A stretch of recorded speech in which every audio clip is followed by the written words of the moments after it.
Abra!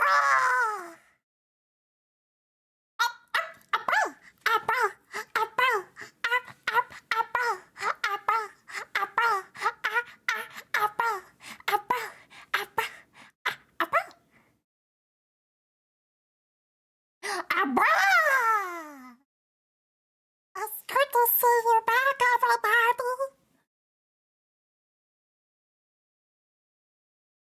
Yeah, let's keep it going.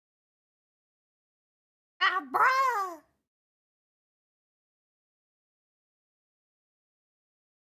Oh, already, son.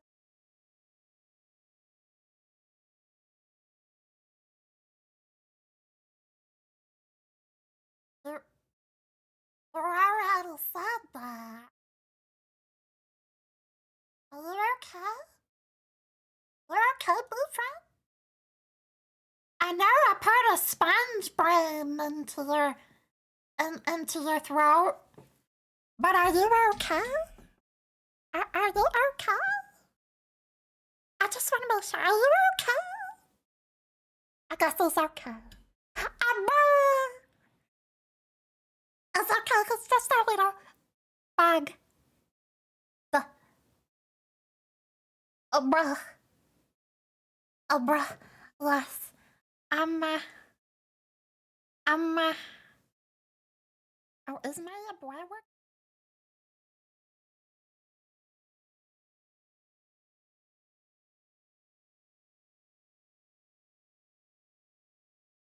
Whoops. Okay, I fix. I fix. Where my bro go?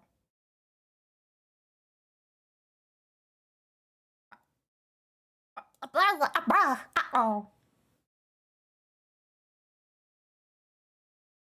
I can't believe I put a cooldown on that. Give us the bruh! Bruh. Oh.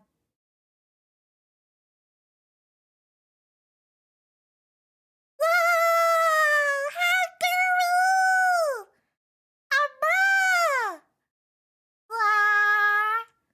I decided since I was awake, I was gonna stream.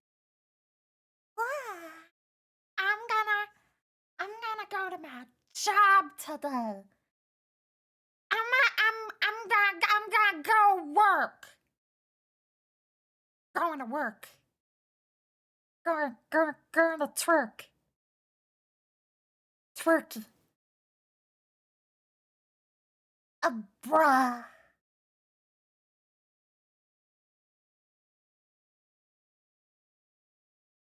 Hello, Frozen!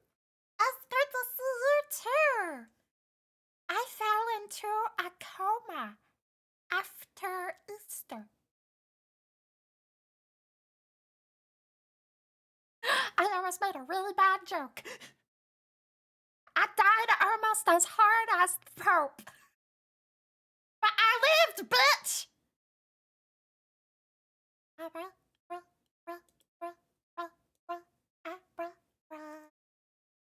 Okay. I'm sorry, I'm just trying to find where am I going to go? There it is! Okay.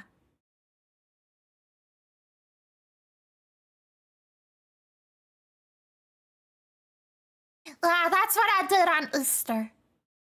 And that shit killed me.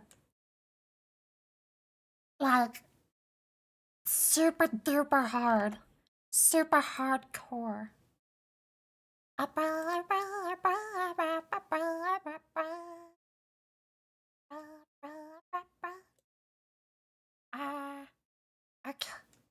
Okay.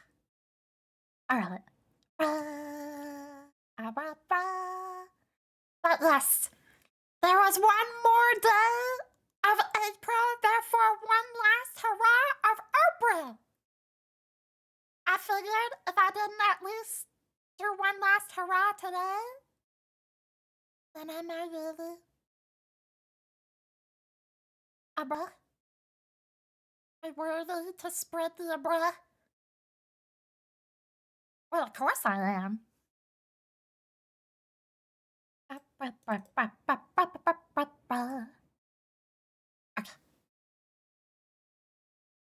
There we go. Thankfully, I'm gonna be sticking around even after this month. You guys might be able to catch me on Wednesdays. Okie dokie. Time to clock in to twerk. Girlish pose. Have you played Stanley Parable? It's been a while. I haven't clocked into work in over 5 years. I'm gonna say no, even though I'm lying. And I have played.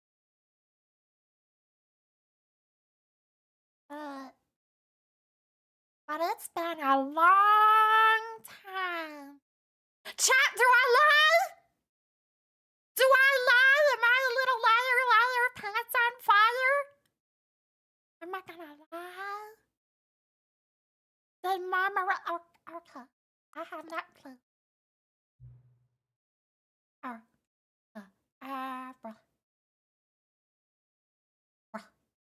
think this is fun.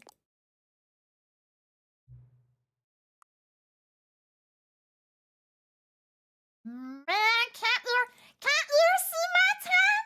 Can't you see? Don't you already know what time it is? Can't you read my computer? Don't you guys have like the technology to do that or some shit? I get really, really particular about my clocks. I gotta wait until it turns 6.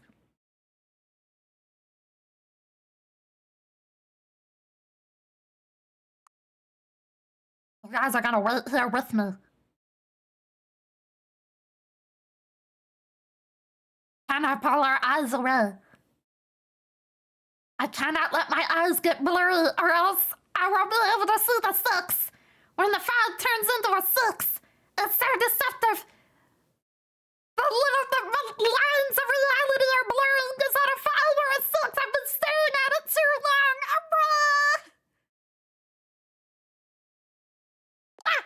There we go. Okay. Go from the main menu. Oh, okay. First things first.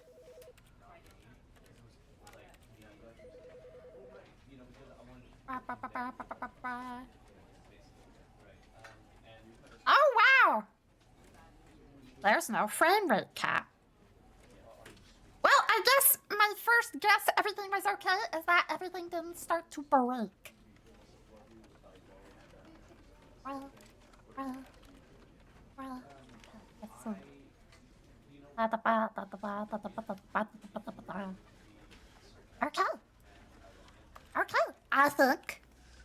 I think I'm ready to clock in. The end is never the end is never the end is never. This is the story of a man named Stanley. No, this is Opal. Stanley worked for a company in a big building where he was employee number 427.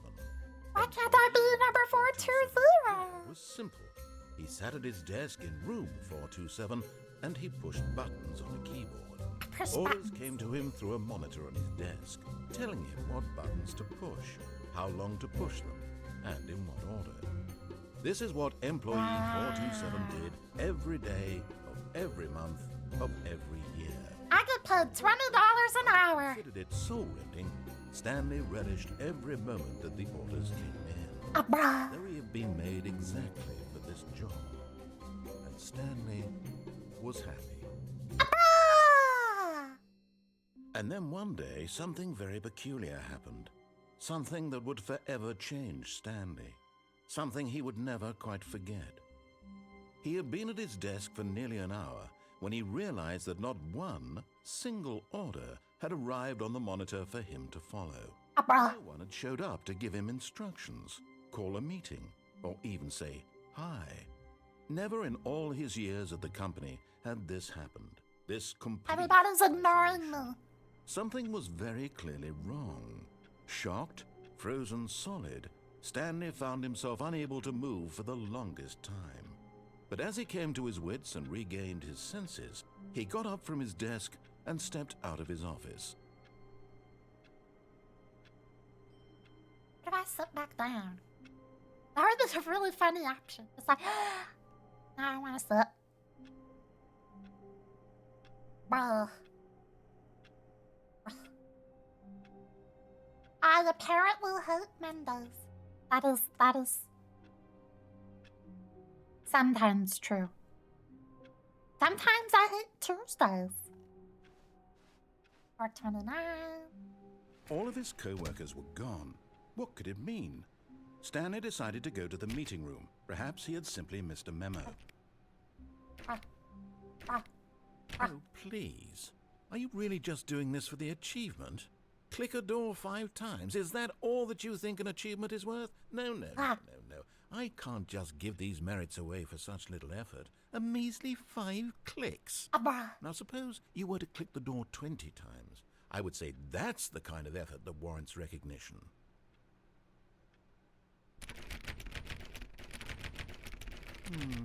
I have to say, I'm still not feeling the satisfaction of witnessing true effort for a noble cause. Perhaps 50 clicks will do it. Yes, almost certainly 50 clicks. What is this, cookie clicker?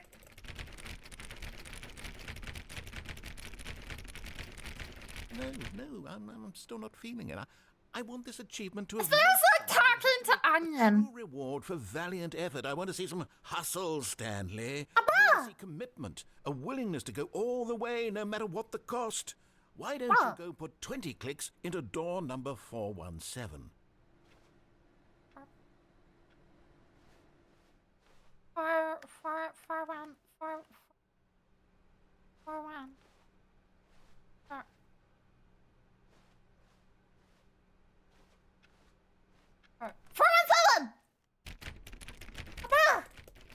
Oh, great. Now, go click a few times on door 437. 437!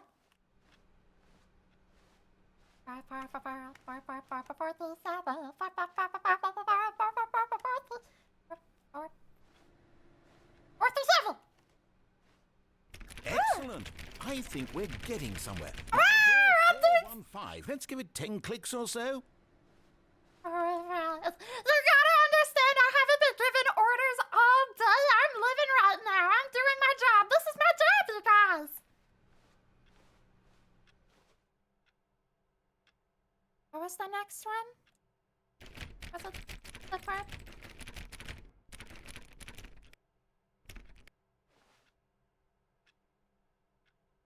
Four 15. Okay. Four. Okay. Aha! Now, back to door number 437. Ah! 437.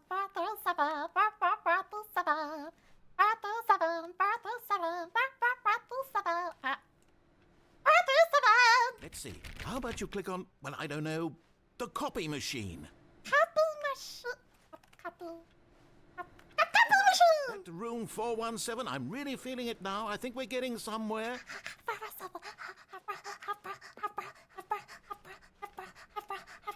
Okay, now go climb on employee 419's desk. 419!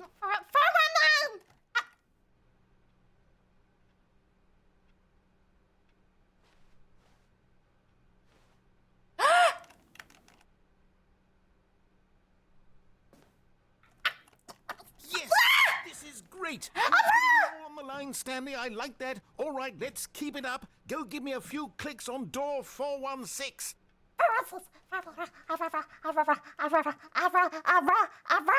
We've almost got it. Now the copy machine, do that one again. I'm doing my job so good. Finish it off, Stanley. 5 clicks on door 430. 1, 2, 3, 4. I'm bored.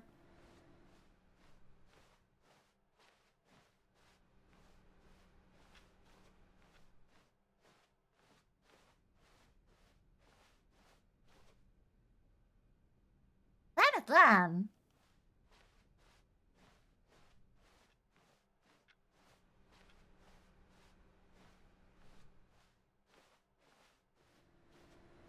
One more.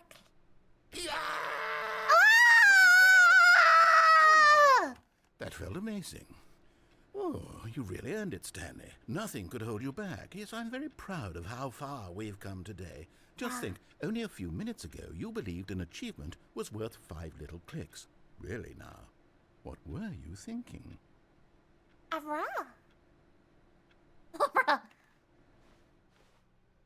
was all worth it. I knew exactly what I was doing. I'm a good, hard little worker. But I still hate Mondays. It's a job requirement. When Stanley came to a set of 2 open doors, he entered the door on his left.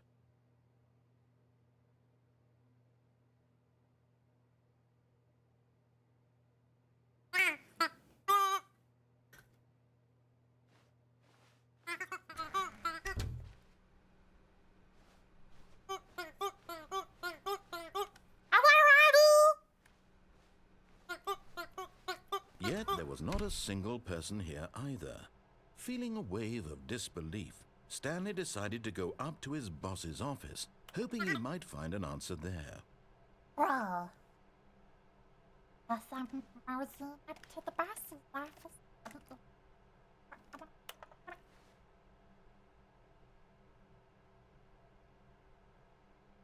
Disabled the champ. No, seriously, we disabled it. But there's a broom closet. Coming to a staircase, Stanley walked upstairs to his boss's office. Oh, very well.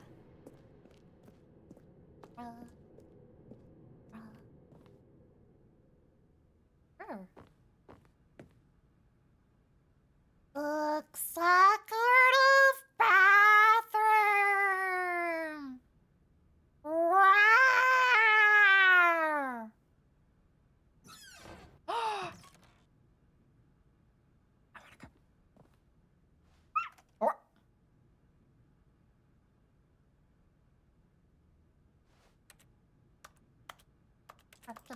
Give me the toilet.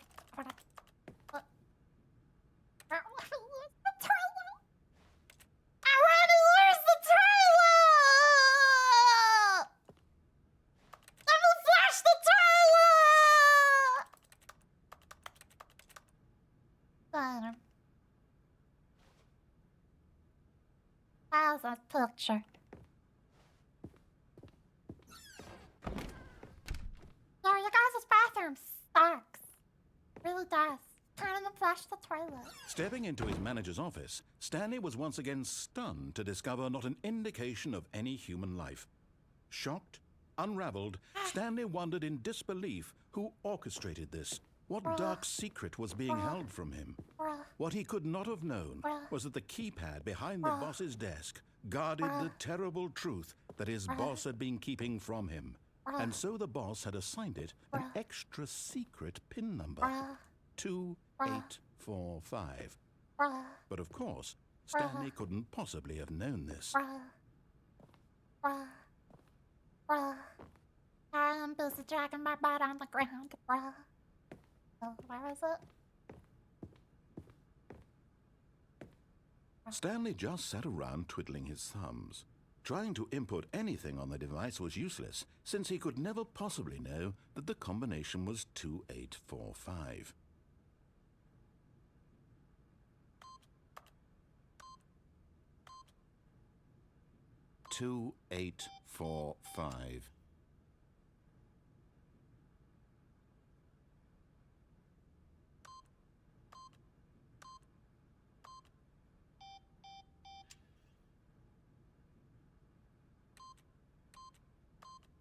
Forgot, but it turns out that the panel's emergency override kicked in, and the door just opened all by itself.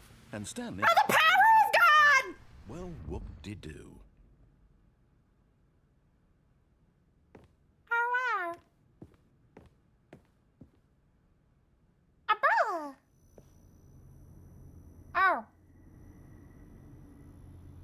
looks a lot like him.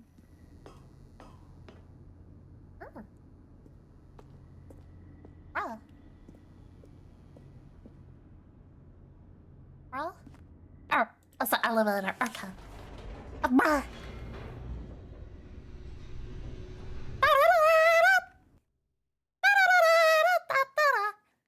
Descending deeper into the building, Stanley realized he felt a bit peculiar. It was a stirring of emotion. He felt more free to think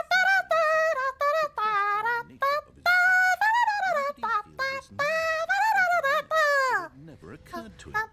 This question would not go on.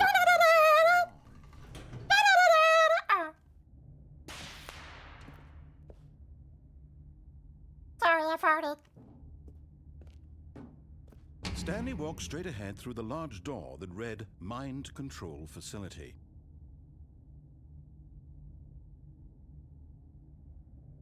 I'm gonna make an electoral decision.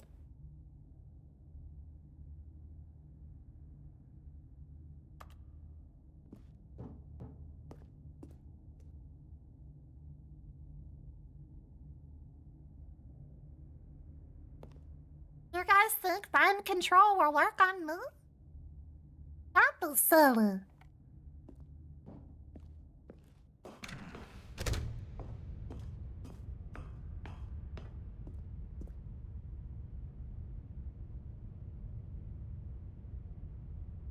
Wait, is BTS already broken? You little bitch! Bruh. Bruh.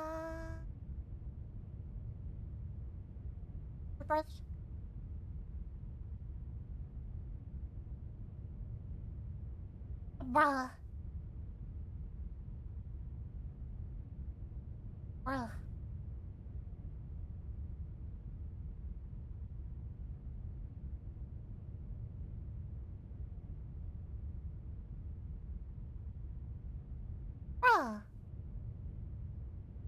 I guess I'm gonna have to see if he just fixes himself. Bruh!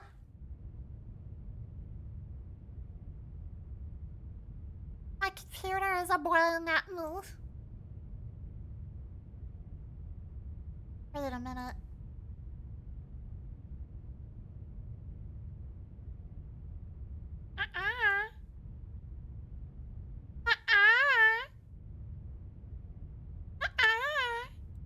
Okay.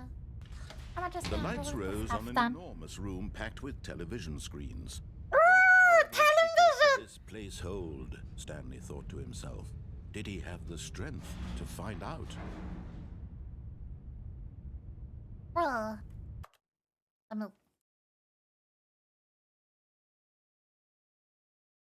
Be friend, please.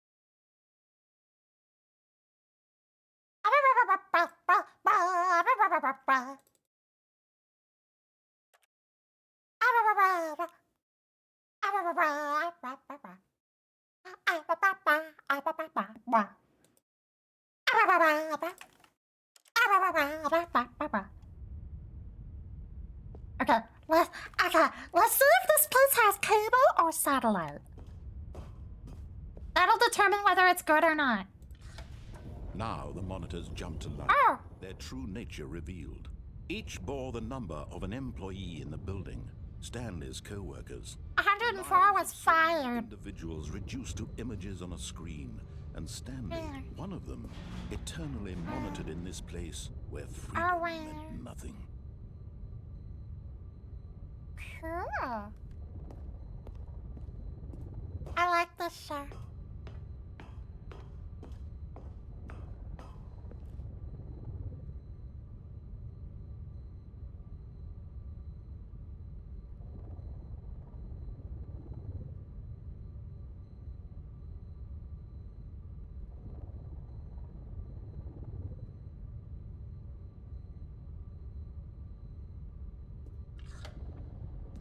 This mind control facility, it was too horrible to believe. It couldn't be true.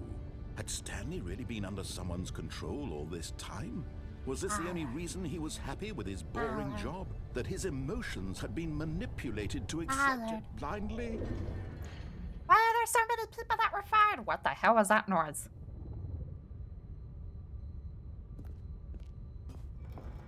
I'm No. being abrupt. He refused to believe it. He couldn't accept it. His own life in someone else's control? Never.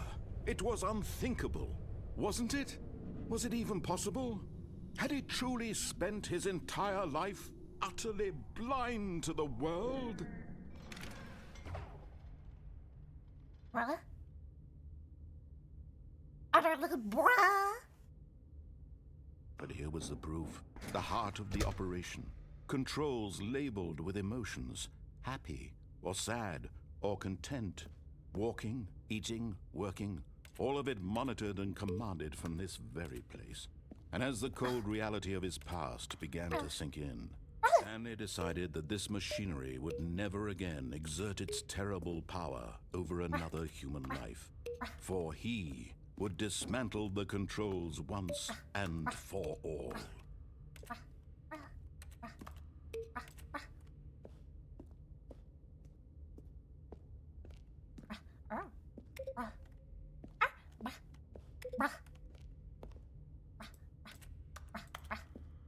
Just purge everything. Just purge everything. Purge everything.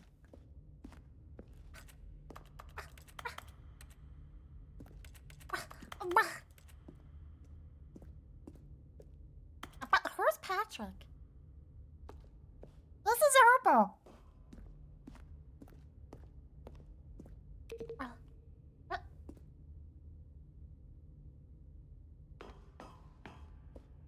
A file.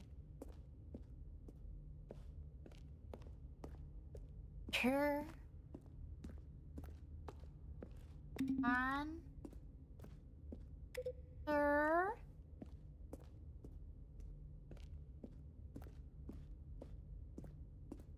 Oh.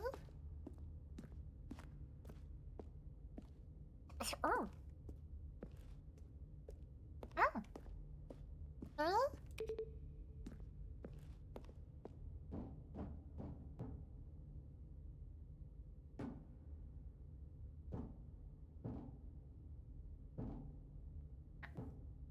Sure. Oh. I couldn't see it. Hello?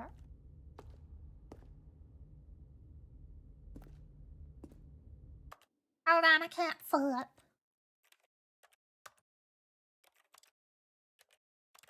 Wait a minute.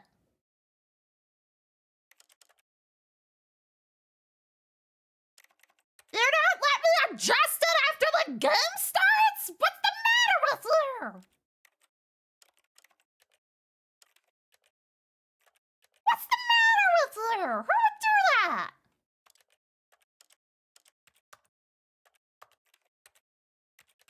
Who in their right mind would do that?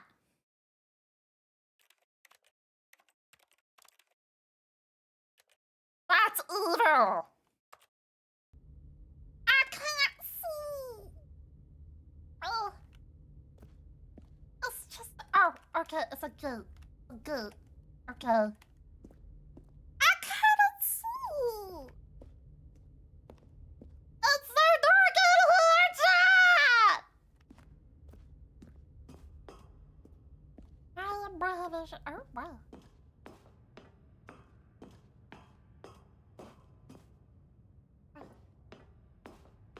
And when at last he found the source of the room's power, he knew it was his duty, his obligation, to put an end to this horrible place and to everything it stood for. What about Irwana? What about Irwana? What about Irwana?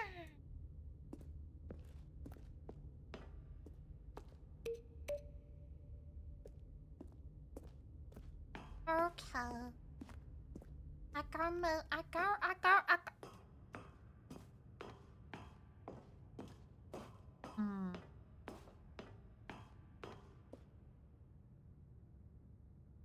I think I want absolute control.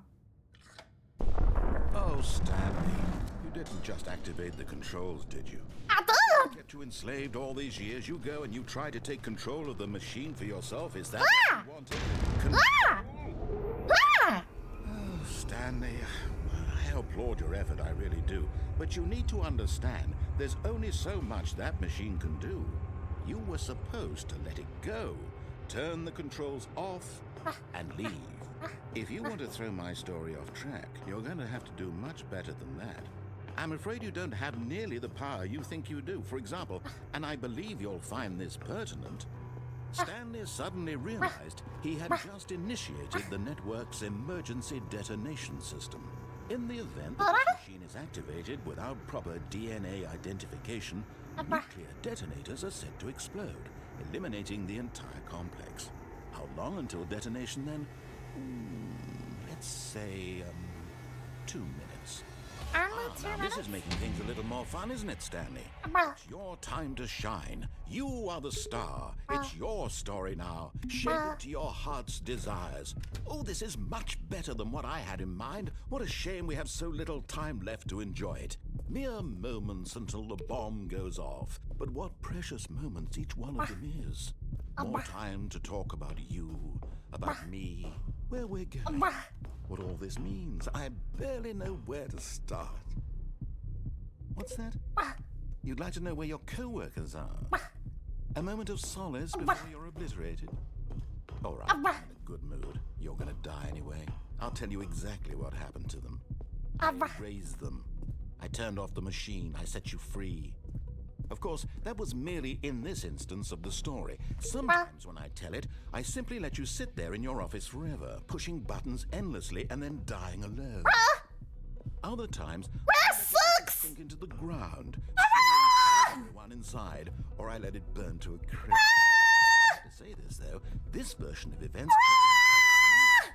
Watching you try to make sense of everything and take the control wrested away from you is quite rich.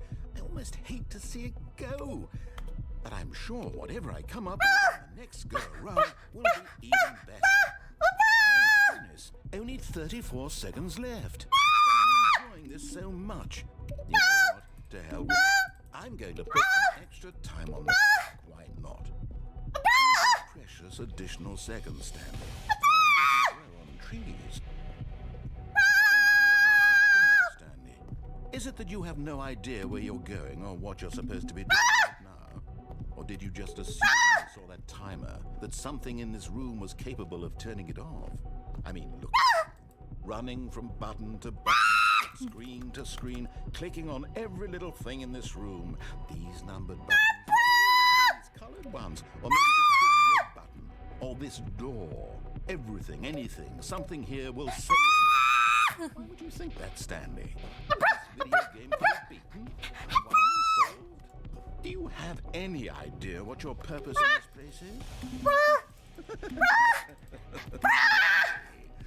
You're in for quite a disappointment. But here's the spoiler. That timer isn't a catalyst to keep the action moving along. It's just seconds ticking away to your death. You're only still playing instead of watching a cutscene because I want to watch you for every moment that you're to see you made humble. This is not a challenge, it's a trap. You wanted to control this world, that's fine. But I'm going to destroy it first, so you... That's 30 seconds you have left to struggle. 30 seconds until a big boom and then nothing. No ending here, just you being blown to pieces. Will you cling desperately to your frail life, or will you let it go peacefully? Another strike. Make it count, or don't. It's all the same to me, all a part of the journey. And believe me, we'll be laughing at every second of your inevitable life from the moment we fade in until the moment I say...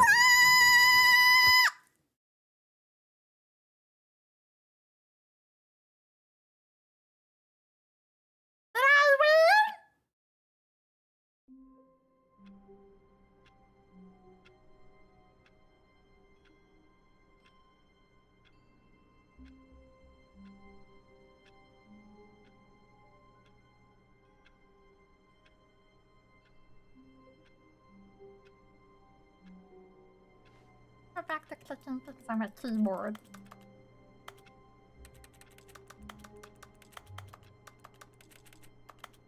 Just close down, do anything!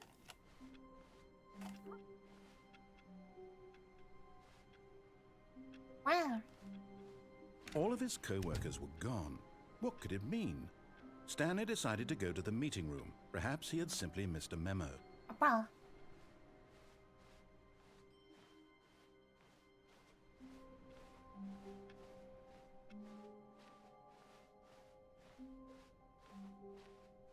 When Stanley came to a set of 2 open doors, he entered the door on his left.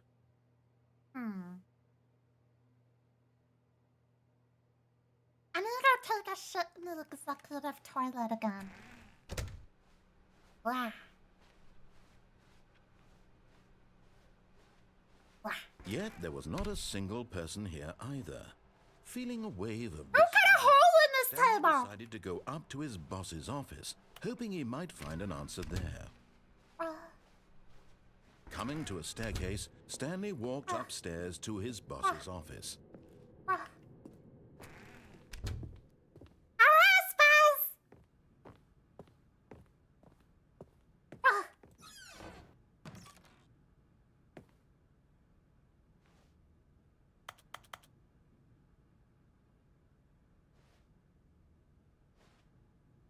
I can just...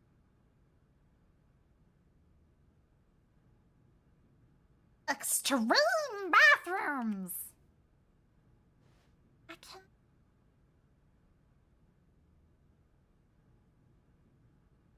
I can't read that! Darn. Really need a zoom function.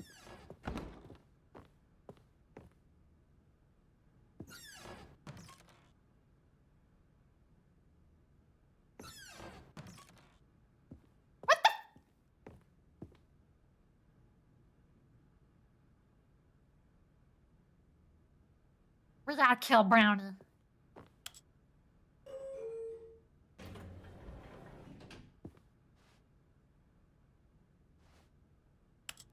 I like elevators.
It's really cute that he's humming along to it.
on, I got just the thing for this.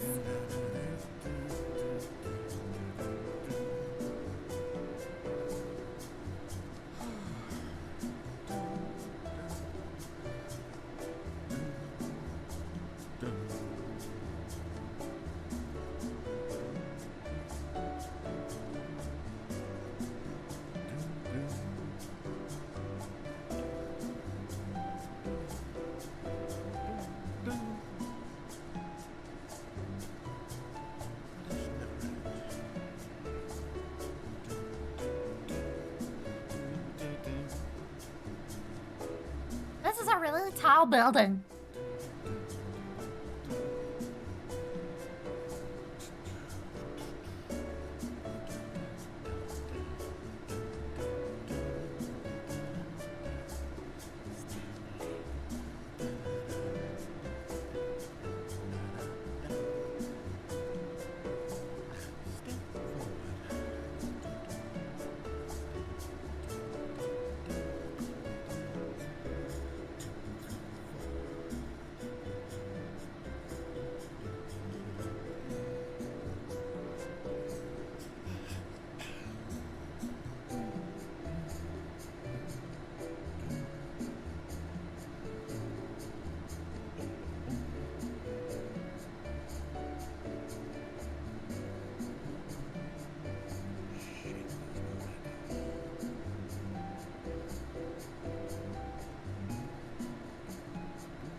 I wonder what's gonna happen first.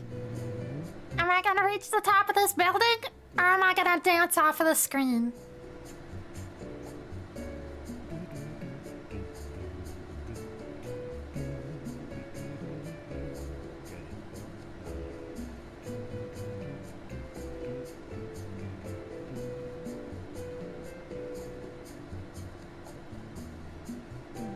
I can still hear all the...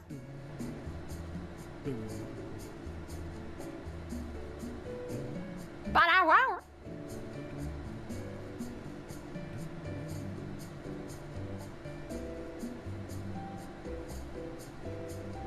Okay.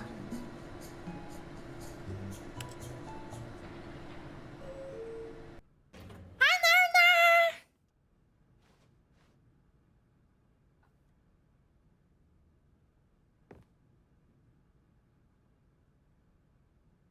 We didn't move a goddamn inch.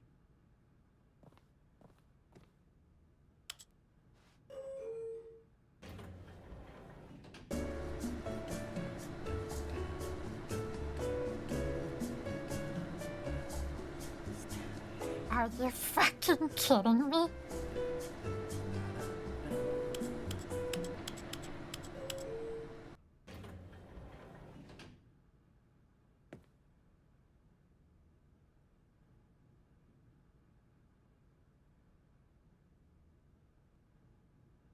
I love elevators.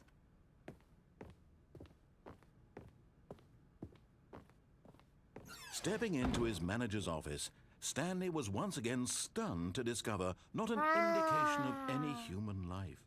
What could it mean? Stanley wondered aloud to nobody.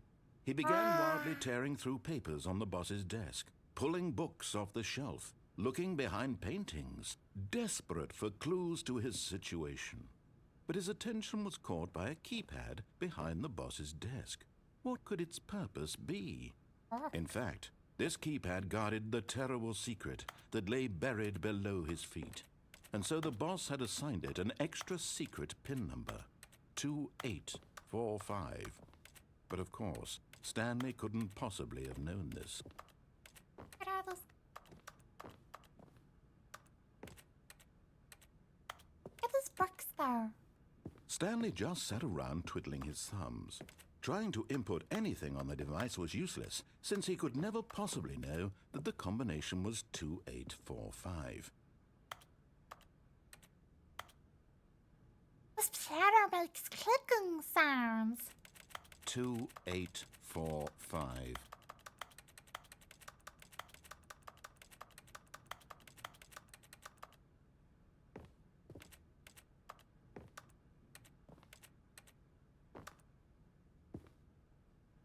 certificate of Forgot, but it turns out that the panel's emergency override pomegranates. kicked in, and the door just opened all Huh? by itself. And Stanley got the hell along with the story. Well, whoop-de-doo. What happened? Oh.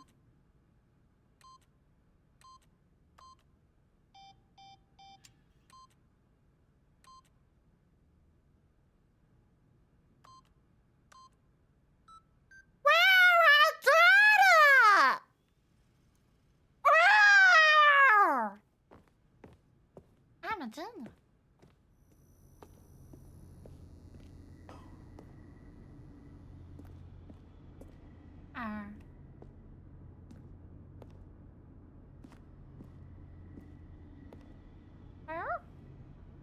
Hello, where am I?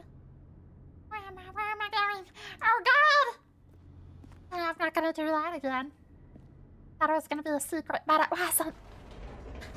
Hello, another elevator!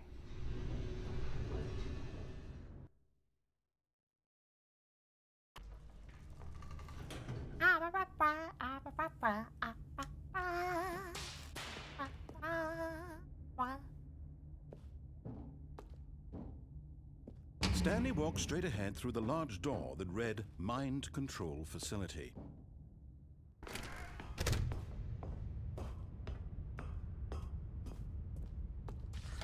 The lights rose on an enormous room packed with television screens. What did this place hold? Stanley thought to himself. Did he have the strength to find out?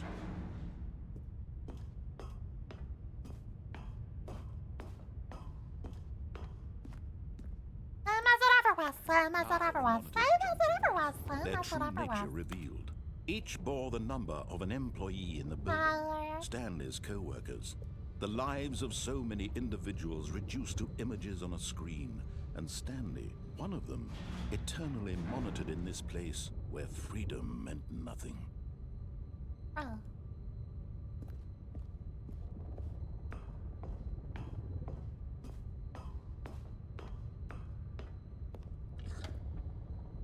This mind control facility, it was too horrible to believe. It couldn't be true.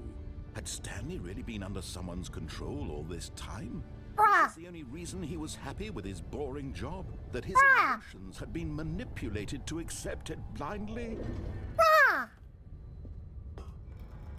No. He refused to believe it. He couldn't accept it. His own life in someone else's control? Never. It was unthinkable, wasn't it? Was it even possible? Had he truly spent his entire life utterly blind to the world?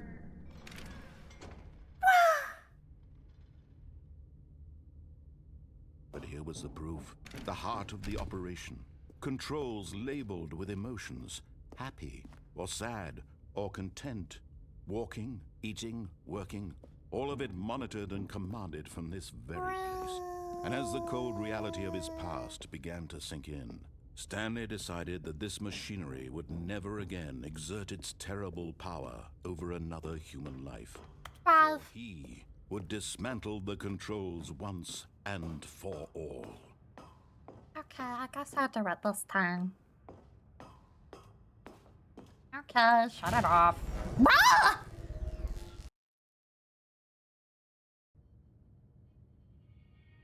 There goes my brain.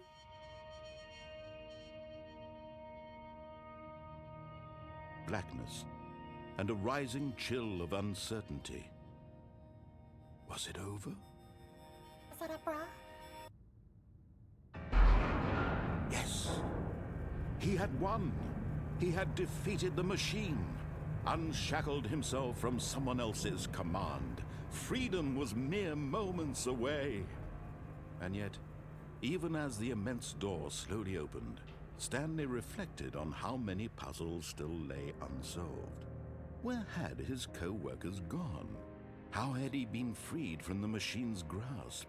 What other mysteries did this strange building hold? But as sunlight streamed into the chamber, he realized none of this mattered to him. For it was not knowledge or even power that he had been seeking, but happiness. Perhaps his goal had not been to understand, but to let go. But No longer would anyone tell him where to go, what to do, or how to feel. Whatever life he lives, it will be his. And that was all he needed to know. It was perhaps the only thing worth knowing. Stanley stepped through the open door.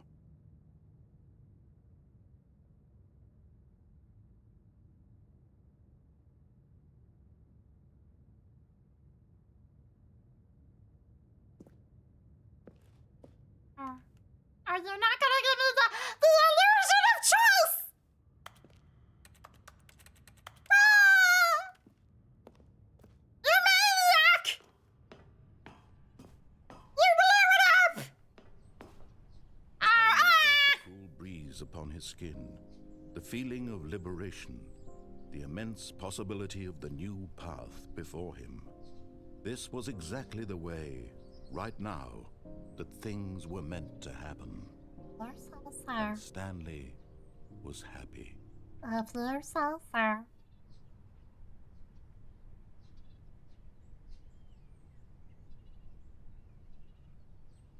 I did it!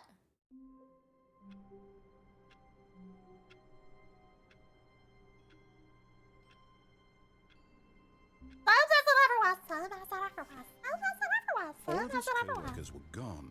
What could it mean? Stanley decided to go to the meeting room. Perhaps he had simply missed a memo. I'm just clocking in for another day at work, obviously. I already know what I'm Stanley doing, came and I to a know set of exactly two open where doors. I'm This was not the going. correct way to the meeting room, and Stanley knew it perfectly well.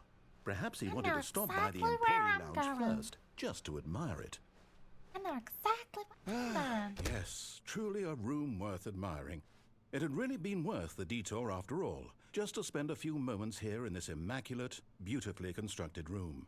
Stanley simply stood here, drinking it all in.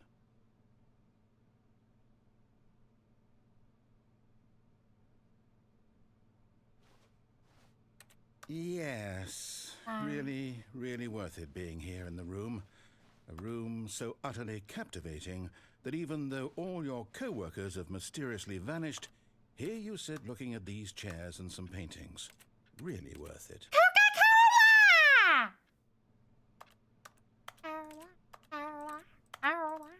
At this point, Stanley's obsession with this room bordered on creepy and reflected poorly on his overall personality. It's possible that this is why everyone left. Hello!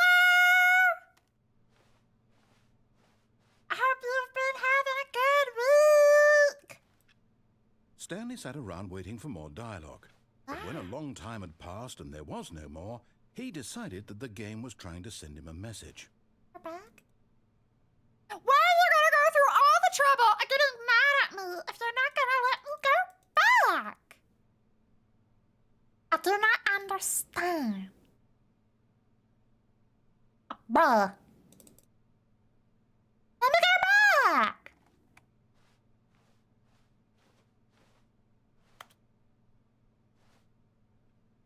Why are you gonna fart in my general direction if you're not even gonna sniff it? But at last, he'd had enough of the amazing room and took the first open door on his left to get back to business.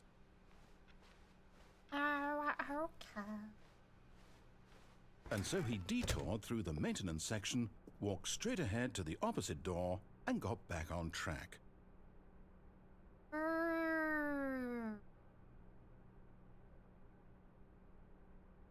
I need a button. There's a button!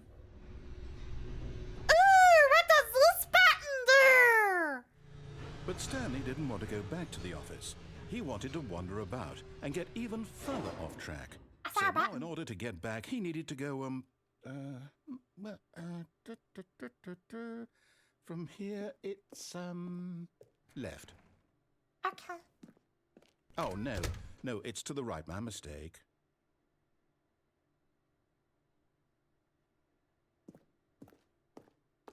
No, not the right. Why would I have ever said it was to the right? What was I thinking? Ah. It's clearly... Oh dear, would you hold on for a minute, please? Now, let's see. We went down, right, left, down, left, right. Yep, okay, yes. I've got it now. This story is absolutely, definitely this way. Okay. Truck.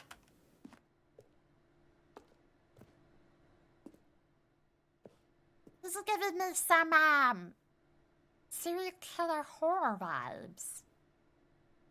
I dig it.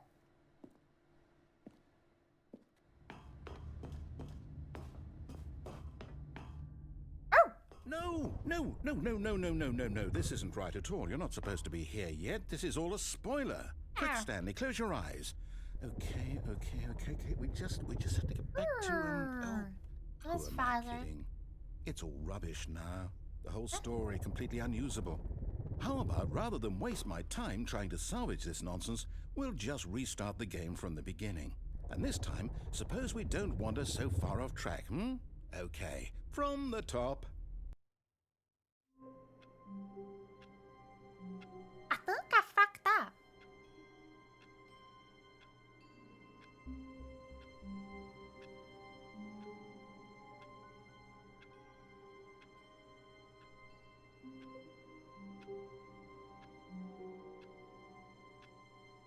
Oh, that's hilarious.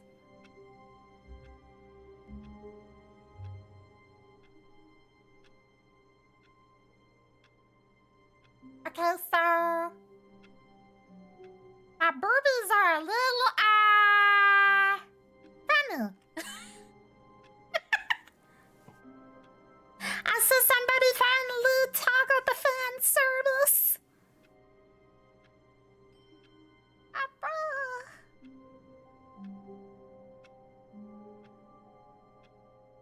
Bruh.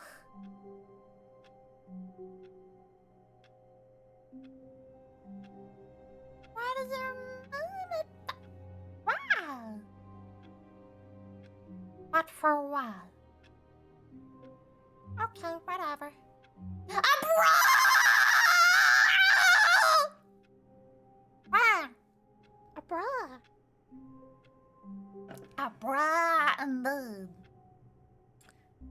Okay, I guess my boobies is just gonna. Look a little funny. Okay. All of his co-workers were gone. What could it mean? Stanley decided to I want to go get the back meeting to room. what I was Perhaps he had doing. simply missed a memo. Bruh. When Stanley... Wait, what? What? No, I restarted. I swear, I definitely restarted the game over, completely fresh. Everything should be... Oh, did something change? Stanley, did you change anything when we were back in that room with all the monitors? Did you move the story somewhere, or... Hold on. Why am I asking you? I'm the one who wrote the story. It was right here just a minute ago. I know for sure that it's here somewhere. Okay, then. It's an adventure. Come, Stanley. Let's find the story. Bruh. Bruh. Bruh. Bruh. Bruh. That's just like her!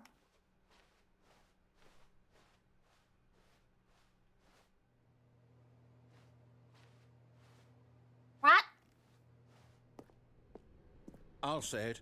This is the worst adventure I've ever been on. I can promise you there definitely was a story here before.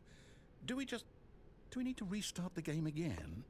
Well, I find it unlikely that we'll ever progress by starting over and over again, but it's got to be better than this. Okay, let's give it a shot. Why not?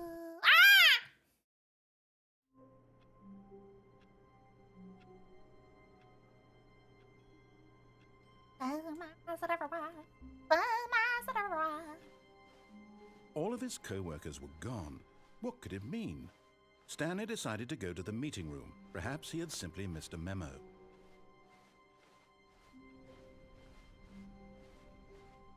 Okay, yep, it's worse. I might be remembering this wrong. It's possible the story is back where we just came from. Why don't we go back the other direction and see if we missed anything? Okay.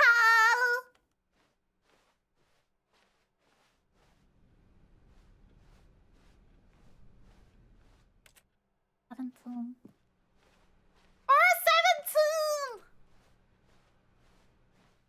Aha! I knew we'd miss something. The story. Here it comes.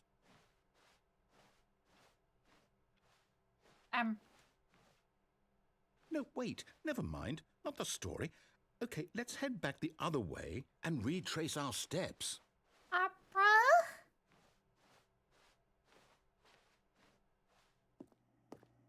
Now this...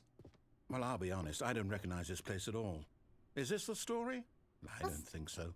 This is what it's like when I go on an adventure. The story took place in an office building. Is that correct? Do you remember, Stanley? Well, do you know what? Since I've completely forgotten what we were supposed to be doing, how about this? You win! Congratulations! You put in a lot of hard work, and it really paid off. So, good job. Oh, no. No, I don't feel right about this at all. We both know you didn't put in any actual work for that win. Some people win fair and square, and this was not one of those situations. Okay, I'm getting weirded out by whatever this place is. I don't care what might happen this time. I have to restart.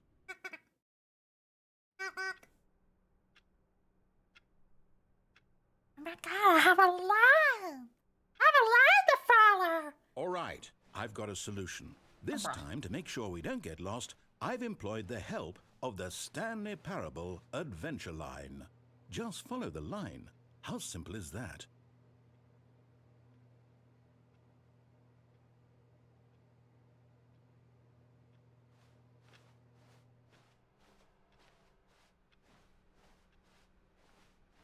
No, I'm down. We're leaving it up to the line from now on.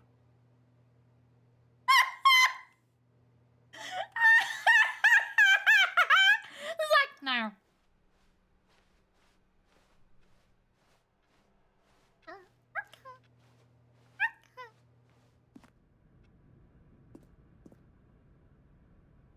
This one's got a boo. It's clearly the correct door.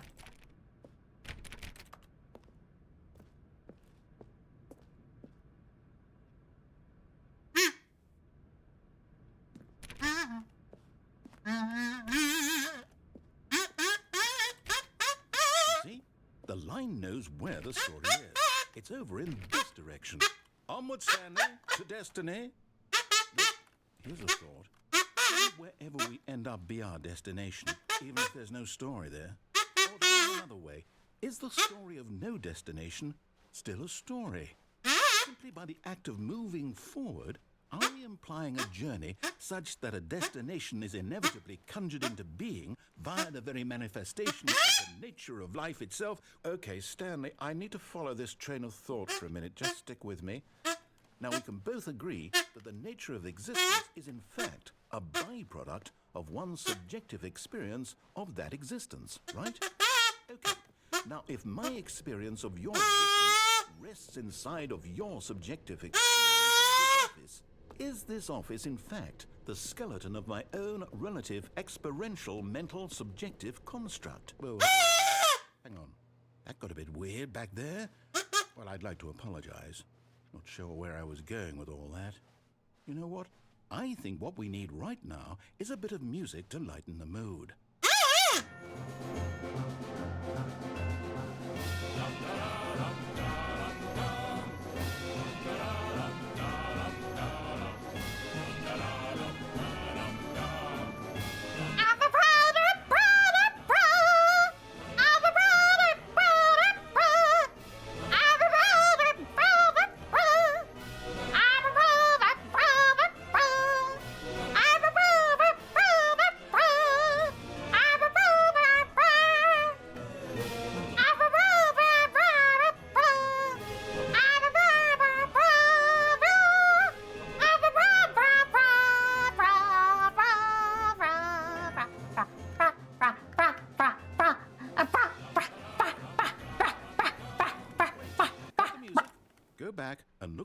fern. Stanley, this fern will be very important later in the story. Make sure you study it closely and remember it carefully. You won't want to miss anything. Focusing. Focusing. Focusing. Focusing.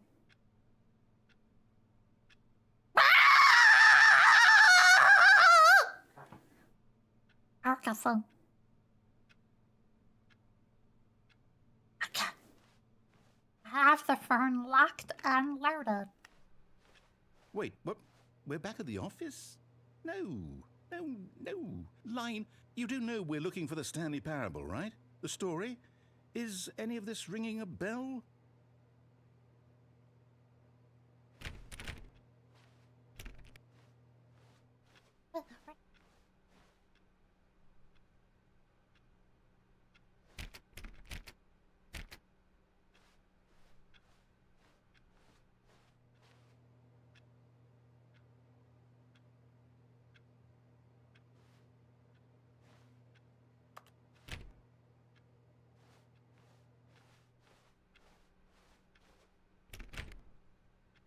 Chad, I think I'm gonna throw up. Parallel universes.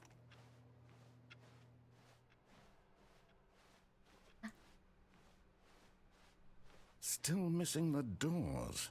Did we make a mistake following the line? Perhaps we could have found the story on our own. Opal.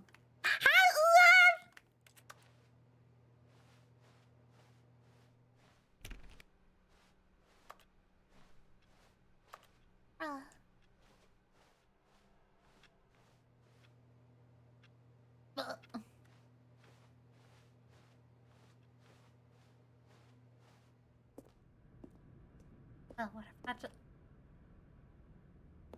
Oh, no, not again, Line. How could you have done this to us? And after we trusted you. That's where we're supposed to go! You... Oh, I can't take this anymore. To hell with it. Restart. Alright. Okay. The line! You know what, Stanley? I say forget the adventure line. What's it ever done for us? We're intelligent people, right? Why can't we make up our own story? It's right Exciting, daring, mysterious. Ooh, this all sounds perfectly doable. Why don't we simply start wandering in, well, I don't know. How about this direction?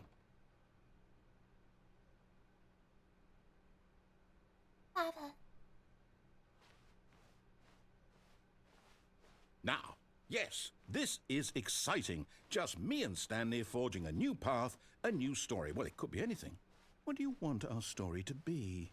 Go wild. Use your imagination. Whatever it might be, Stanley, I'm ready for it. And your partner round and round. Oh, no, not you again. Stanley, I'd also like to veto the line from having any role in our awesome new story. No lines or monitor rooms. Just don't acknowledge it, and we should be fine. You're being petty. That's how all my friends treat me. Okay, we got rid of the line. You happy now? Ah! Choice. We get to make a decision. From here, Let me the out! story is in our control. Let me out! Under the opportunity. In fact, I believe I need a minute to think here. Oh, Just no. walk in circles for a minute. Oh, okay. Okay, so I know that Dragging my butt on the floor. lead somewhere, which means that somewhere, the place where we're trying to go, there must be a reverse door that leads here. And that in turn means that our destination corresponds with the counter-inverted reverse door's origin. So starting from the right, let us ask, will taking the right door lead us to where we're going? And since the answer is clearly yes, then by all accounts, butt's the door on getting the right is the correct one. chafing. Another victory for logic. Come, Stanley, our destiny awaits. Oh. Hold up, what's this? The confusion ending. You're telling me that's what this is? It's all one giant ending. And we're supposed to restart the game, what, eight times? Wow. That's really how all this goes? It's all determined? So now, according to the schedule, I restart again. Then what? Am I just supposed to forget? Well, what if I don't want to forget? My mind goes blank simply because it's written here on this thing, wall. Most things are written on You walls. consulted me. Why don't I get to decide? Why don't I get a say in all of this? Is it really? No, it can't be. I don't want it to be. I don't want the game to keep restarting. I don't want to forget what's going on. I don't want to be trapped like this. I won't restart the game. I won't do it. I won't do it. I won't do it. Oh. And the timer stopped? Does that mean, did we do it? Did we break the cycle? The, whatever it is that made this schedule? We did it. How would we even know? Will someone come for us? Will something happen? So, okay. I'm scared. I guess now we just wait. You know, I suppose in some way that this is a kind of story. Wouldn't you agree? I'm Wow. not quite sure if we're in the destination or the journey. Though they're always saying that life is about the journey and not the destination. So I hope that's where we are right now. We'll find out, won't we? Journey is a good band. Well, in the meantime, if you do...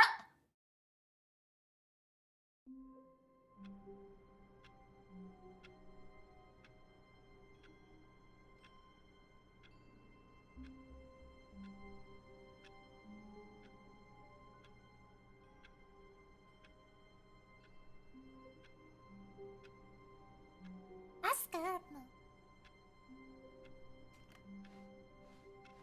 All of his co-workers were gone. What could it mean? Stanley decided to go to the meeting room. Perhaps he had simply missed a memo.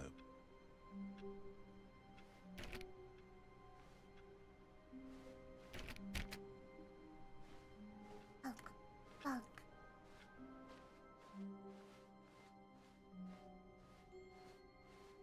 When Stanley came to a set of 2 open doors, he entered the door on his left.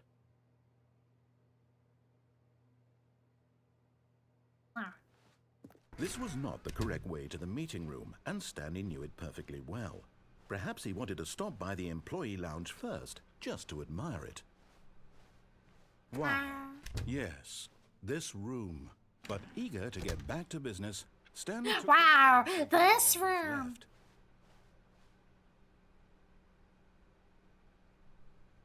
Well, And so he detoured through the maintenance section, walked straight ahead to the opposite door, and got back on track. okay. Yet there was not a single person here either.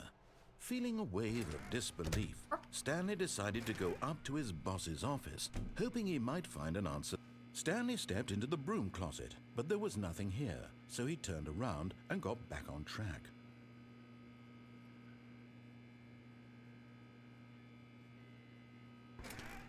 There was nothing here. No choice to make, no path to follow, just an empty broom closet. No reason to still be here. Closet. It was baffling that Stanley was still just sitting in the broom closet. I'm He chilling. wasn't even doing anything. At least if there was something to interact with, he'd be justified in some way. As it is, he's literally just standing there doing sweet FA. Which means fuck all.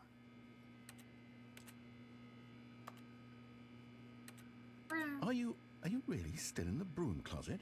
Ah! Standing around doing nothing? Why? Please offer me some explanation here. I'm genuinely confused.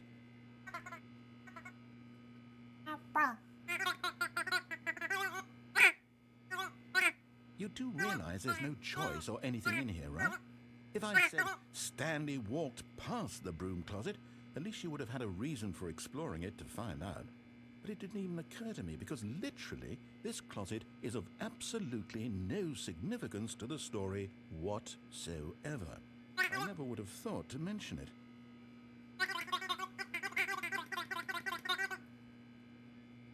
It's so significant! Somehow its own branching path.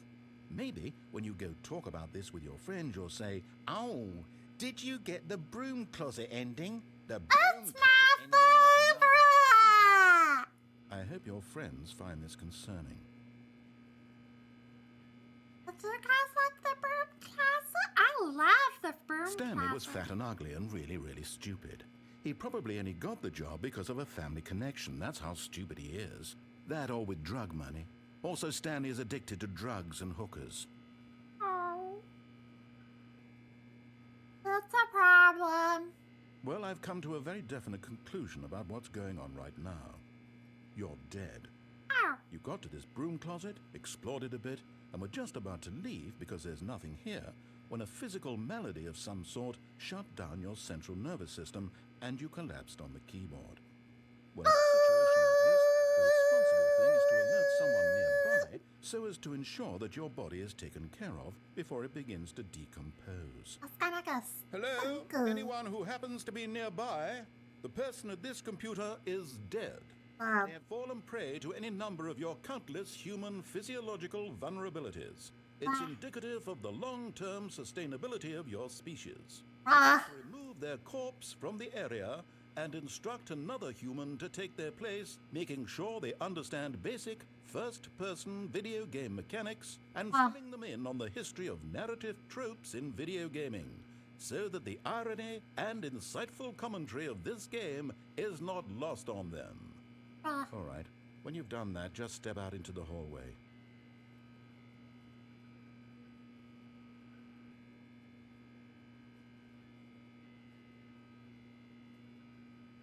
He's not gonna talk anymore, is he?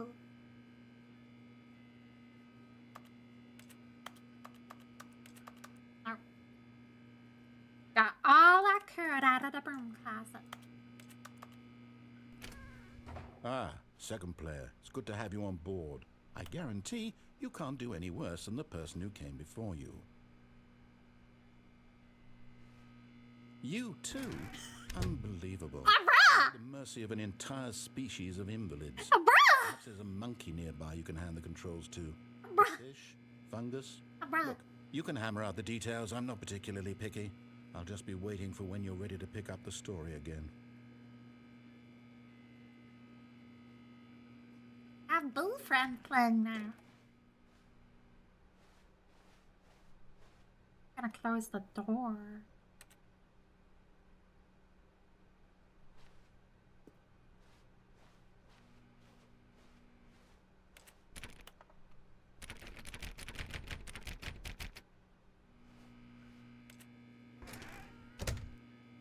Darn. I was so hoping we could get him a third time.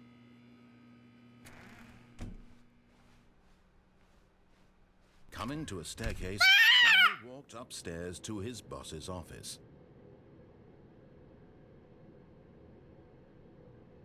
Ah!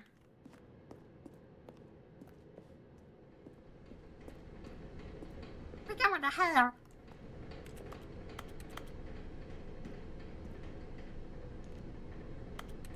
I can't read that.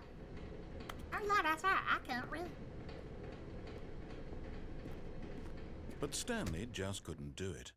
He considered the possibility of facing his boss. Admitting he had left his post during work hours, he might be fired for that.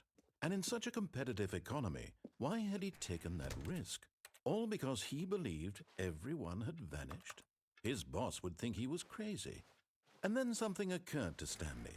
Maybe, he thought to himself, maybe I am crazy. All of my co-workers blinking mysteriously out of existence in a single moment for no reason at all? None of it made any logical sense. And as Stanley pondered this, he began to make other strange observations. For example, why couldn't he see his feet when he looked down? Closed automatically behind him wherever he went. And for that matter, these rooms were starting to look pretty familiar, simply repeating. No, Stanley said to himself, this is all too strange. This can't be real. And at last, he came to the conclusion that had been on the tip of his tongue. He just hadn't found the words for it. I'm dreaming, he yelled. This is all a dream. What a relief Stanley felt to have finally found an answer, an explanation. His co-workers weren't actually gone. He wasn't going to lose his job. He wasn't crazy after all. And he thought to himself, I suppose I'll wake up soon. I'll have to go back to my boring real-life job pushing buttons. I may as well... Have you ever... So, he imagined himself flying and began to gently float above the ground. Then he imagined himself soaring through space on a magical starfield, and it too appeared. It was so much fun, and Stanley marveled that he had still not woken up. How was he remaining so lucid? And then perhaps the strangest question of them all entered Stanley's head. One he was amazed he hadn't asked himself sooner. Why is there a voice in my head dictating everything that I'm doing and thinking? Now the voice was describing itself being considered by Stanley, who found it particularly strange. I'm dreaming about a voice describing me, thinking about how it's describing my thoughts, he thought. And while he thought it all very odd and wondered if this voice spoke to all people in their dreams, the truth was that, of course, this was not a dream. How could it be? Was Stanley simply deceiving himself, believing that if he's asleep, he doesn't have to take responsibility for himself? Stanley is as awake right now as he's ever been in his life. Now, hearing the voice speak these words was quite a shock to Stanley. After all, he knew for certain, beyond a doubt, that this was in fact a dream. Did the voice not see him float and make the magical stars just a moment ago? How else would the voice explain all that? This voice was a part of himself too. Surely, if he could just... He would prove it. He would prove that he was in control, that this was a dream. So he closed his eyes gently, and he invited himself to wake up. He felt the cool weight of the blanket on his skin, the press of the mattress on his back, the fresh air of a world outside this one. Let me wake up, he thought to himself. I'm through with this dream. I wish it to be over. I am fed up with this world. Let me continue pushing the buttons. Please, it's all I want. I want my apartment, and my wife, and my job. All I want is my... This is not a beautiful house! It's always This is not a beautiful house! My life is normal. I am normal. Everything will be fine. I am okay.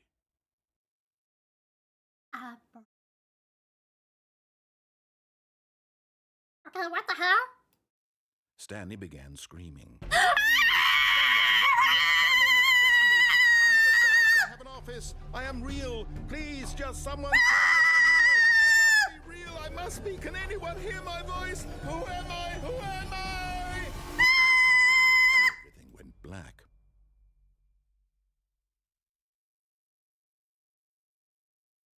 This is the I story freaked out of a little woman bit. named Mariella.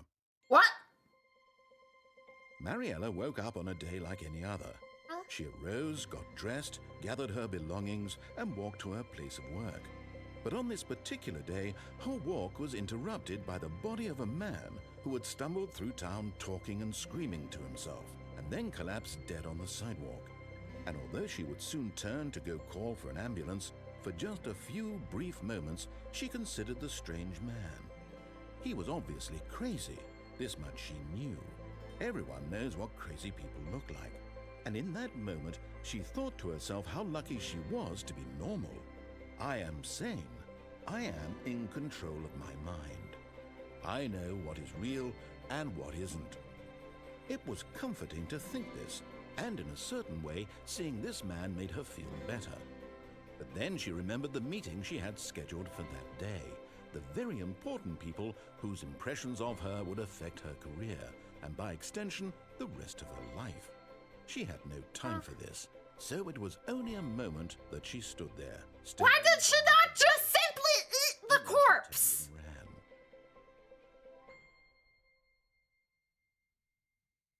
Okay.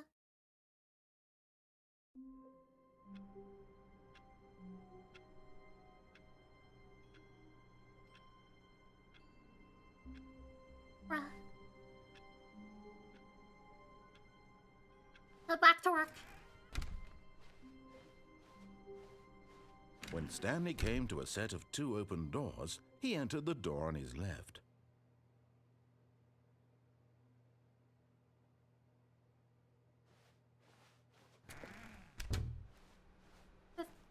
Are the rooms? No. My rooms. Well, Yet there was not a single person here either. Feeling a That's what I'm wave gonna of say. disbelief, Stanley decided to go up to his boss's office, hoping he might find an answer there. just don't get fired, idiot. Well.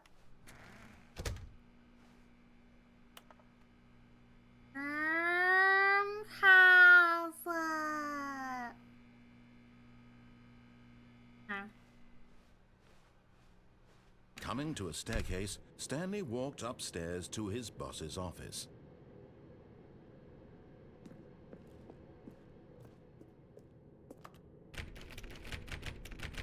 Disappointing.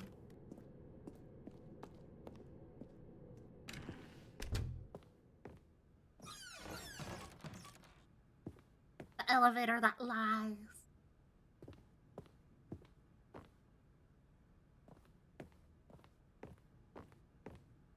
The moment he entered his manager's office, Stanley froze in his tracks. Not a living soul anywhere. Could he really be? Stanley was in such a rush to get through the story as quickly as possible, he didn't even have a single minute to just let the narrator talk. That kind of anxiety isn't healthy, so he relaxed for a few moments with some calming New Age music.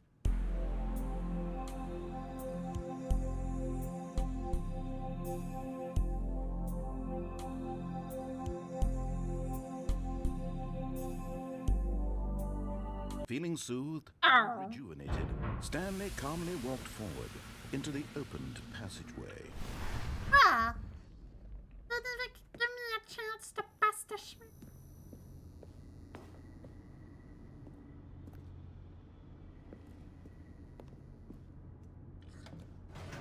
Back in the elevator! Living it up and I got it down! Living it elevator!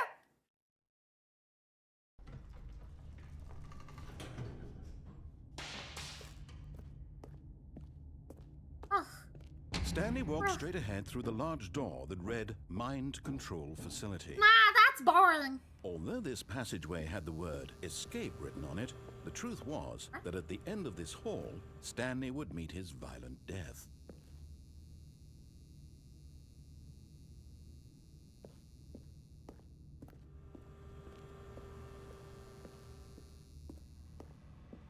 But of course, Stanley thought better of it and realized he simply had too much to live for. And when you put it that way, Nope, still on board with death? that sounds like it hurts.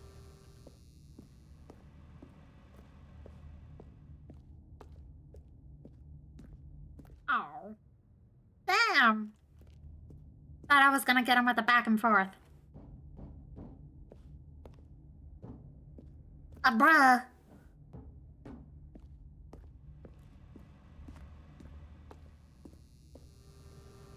Bruh. Bruh. Bruh. The door behind him was not shut. Stanley still had every opportunity to turn around and get back on track. Okay.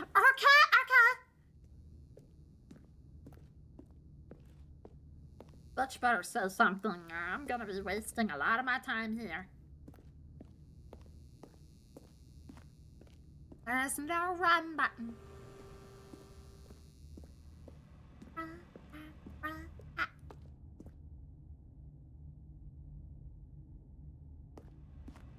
What a cock!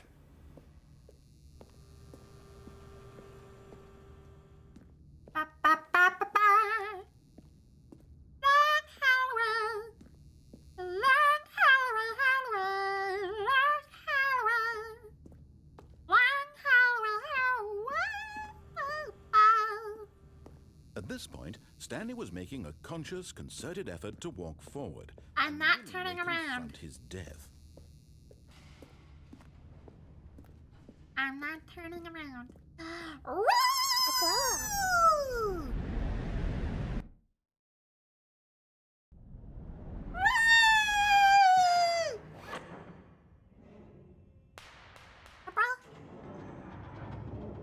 As the machine went into motion and Stanley was inched closer and closer to his demise, he reflected that his life had been of no consequence whatsoever.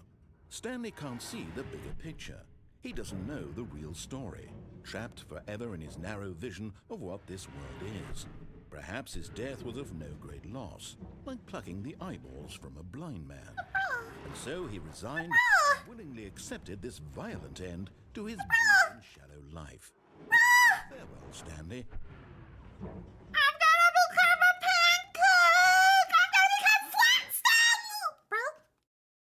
Farewell, Stanley, cried the narrator, as Stanley was led helplessly into the enormous metal jaws. In a single visceral instant, Stanley was obliterated as the machine crushed every bone in his body, killing him instantly.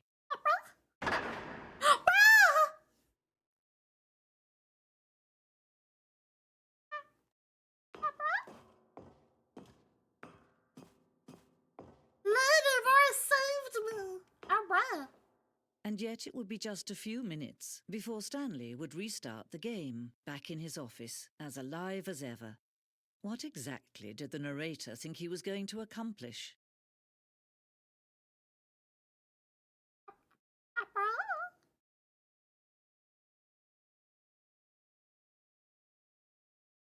I don't know, lady. Where are you? When every path you can walk has been created for you long in advance, death becomes meaningless, making life the same. Do you see now?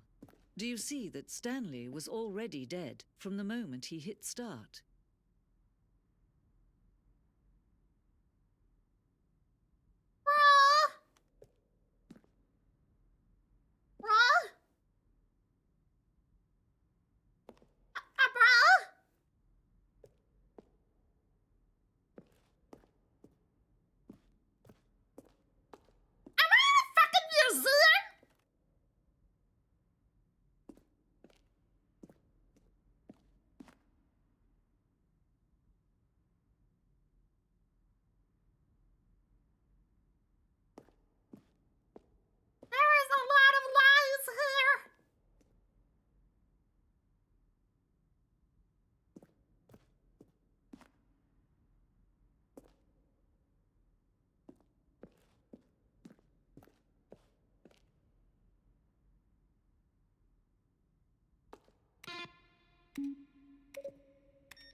I like pushing buttons. Oh, ugh.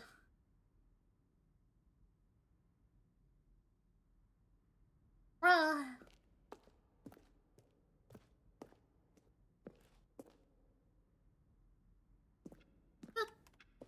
Did I beat the game? Is this like some weird credit sequence?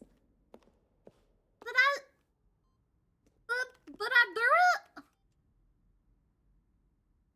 Then he pushed the number 8.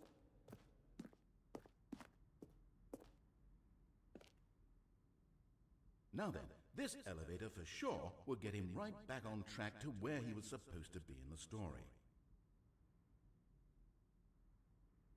And finally, he pushed the number 6.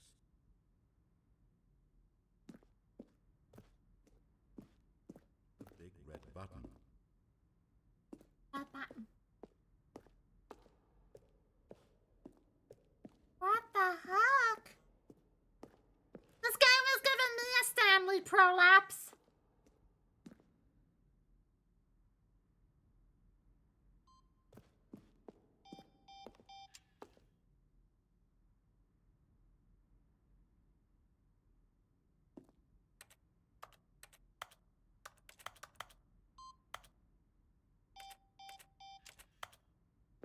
Ugh.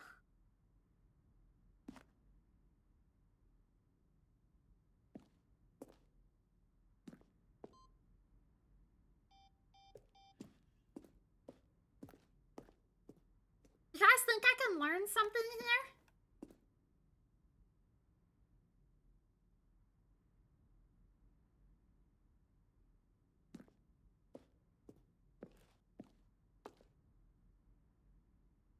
Sendung.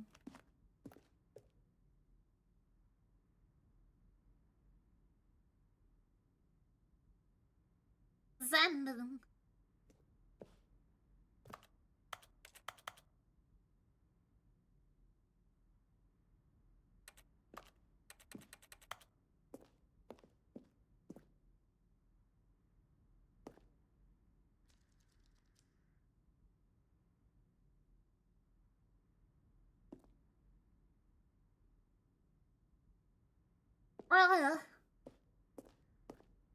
My brain is melting as I observe this, chat.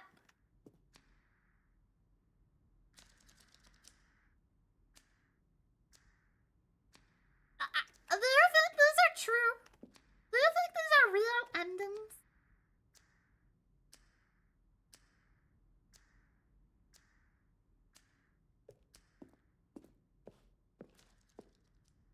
Avis.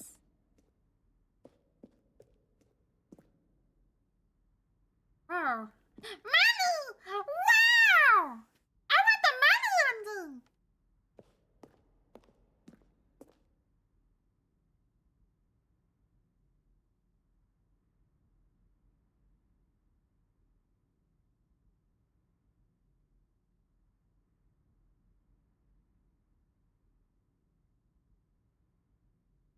We're gonna have fun gun.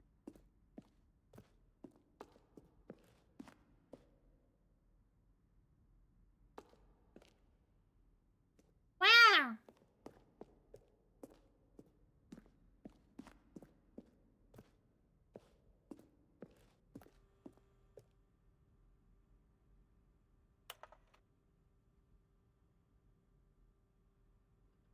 What's the difference between that deck?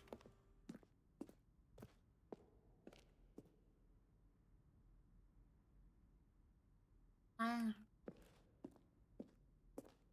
I'm pretty sure Big Mouth can get that achievement.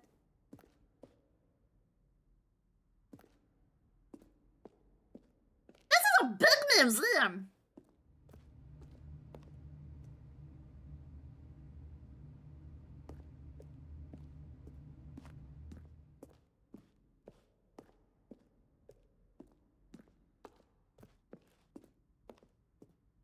Okay.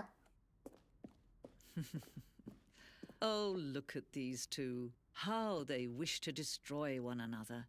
How they wish to control one another. How they both wish to be free.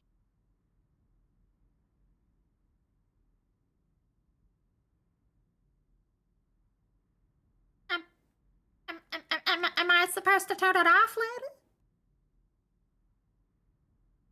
I do not understand. See what I said? Nope, ding ding, sir. You're just a boring old lady.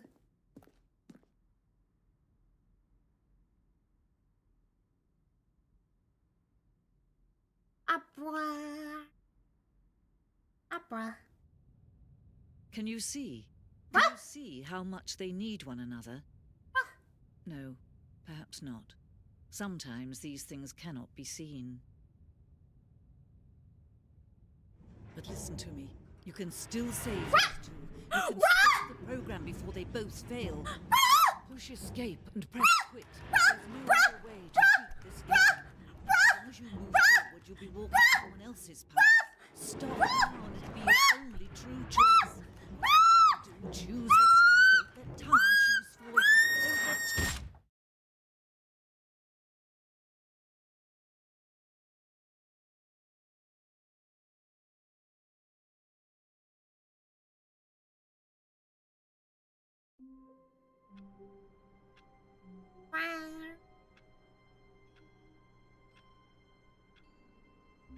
I got one more ending. All of his co-workers were gone. What could it mean? Stanley decided to go to the meeting room. Perhaps he had simply missed a memo. Perhaps.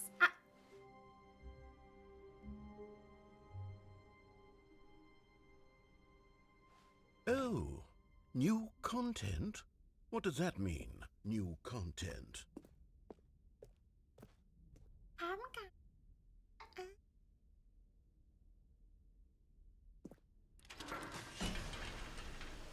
Huh?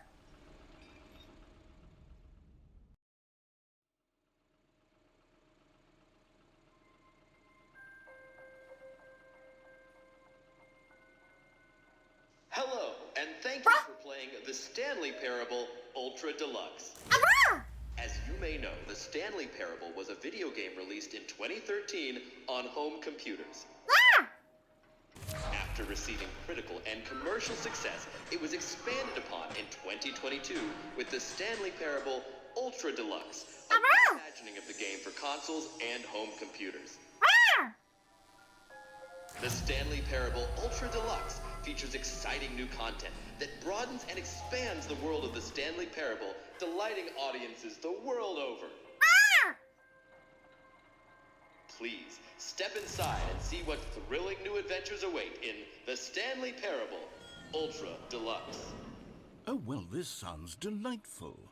I'm very excited to see the thrilling new Ultra Deluxe content. I've waited years for Okay, this. so far it's an elevator. Nothing I special. love elevators! Just the beginning of a mesmerizing adventure. I love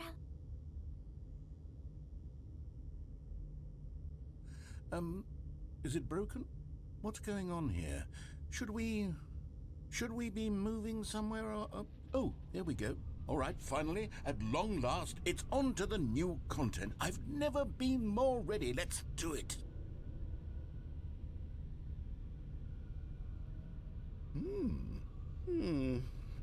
I have to say, initial impressions of Stanley Parable Ultra Deluxe. It's amazing! It's as if Oh, okay. Let's see the content. Give me the content, Stanley.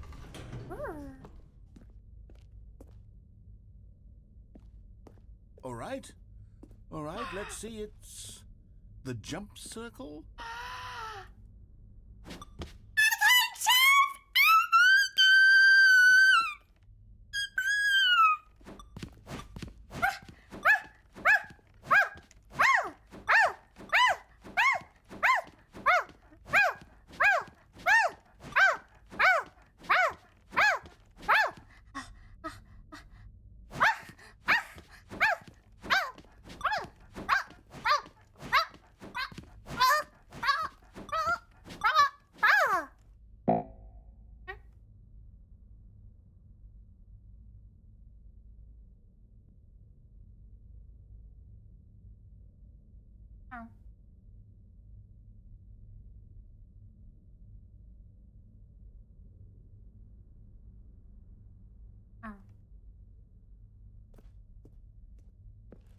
Is that it? Surely that's not all the new content. There has to be something else, right? Goodness, another elevator. Stanley, I have to say, initial impressions of this game are not positive. It's just elevators and jumping. Is this what passes for exciting new content? If this is new content, then I could just read you the whole dictionary. There's 20 hours of new content right there. Hell, I could count to 30 trillion. You could put that on the box. The Stanley Parable Ultra Deluxe, now with over 1,000 hours of new content. And oh, wait. There's more. Very good. Yes. I want more jumps. I knew there had to be something else. More Let's jumps. see it. I'm ready for whatever it is. I hope it's more jumps. That's it? Oh, you've got to be kidding me. You see, Stanley? This is what happens when greedy video game developers with no respect for their fan base rush a cheap expansion to market for no reason other than to make an easy dollar. And don't get me started on the level of craftsmanship that's gone into it. In fact, I'm looking right now at the game's achievements, and it's hard to believe one of them actually says, "Test achievement, please ignore." What quality assurance department signed off on this? I'm infuriated and I'm offended, and I intend to find these people on Twitter and hold them personally. We're not gonna call it X, it's Twitter. It's my fault, Stanley. I built up too much anticipation around the new content, I'm afraid. It could never have lived up to such expectations. If you're still with me, why don't we just reset the game and we'll try to get back to what the Stanley Parable is really about. No frills, no gimmicks. Just you and me having a great time together like always. What do you say, friend?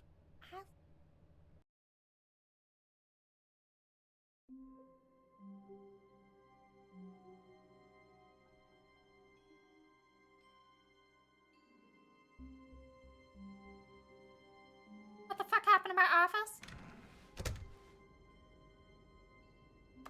Picture of it. The router.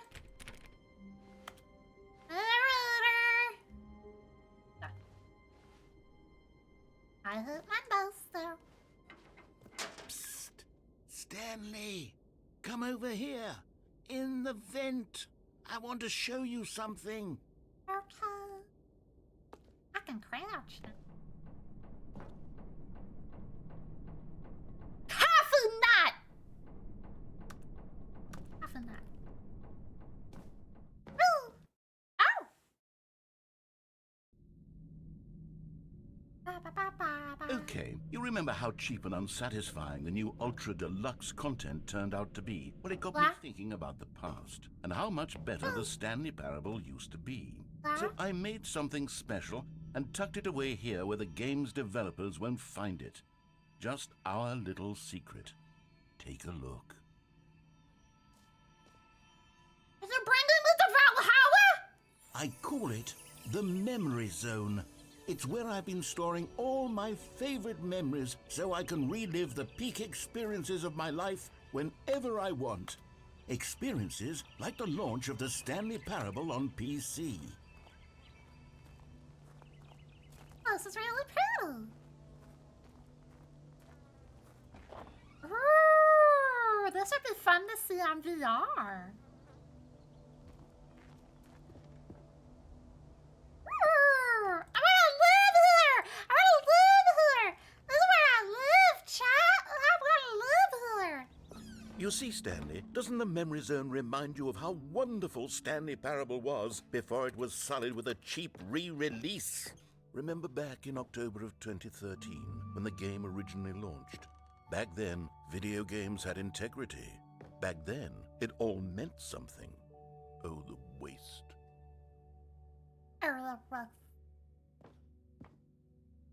Good times. Let's begin again. Original.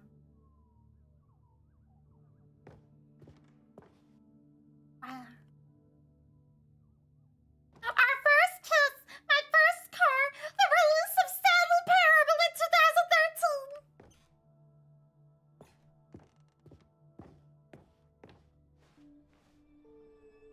It's gonna be like, you wanna go back to the good old days of 2013? Smile because it happened!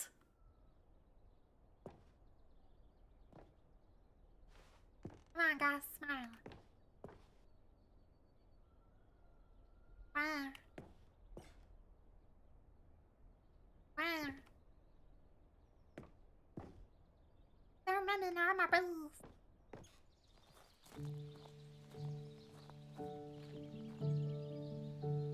Oh, we got music? We got pretty ass music? Hello?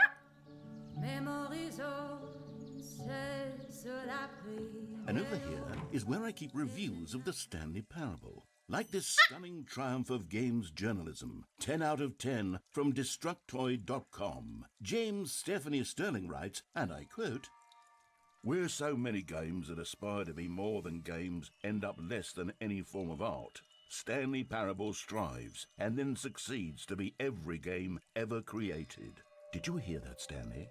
Every game ever created. That's how grand and all-encompassing the original Stanley Parable was. It was literally every game ever created. It was Skyrim, it was Persona 3, it was all of them, and now it's nothing. It's no games at all. It isn't even the Stanley Parable anymore. It's just a husk now. A lifeless husk with an hour of new elevator content. Wait, an hour?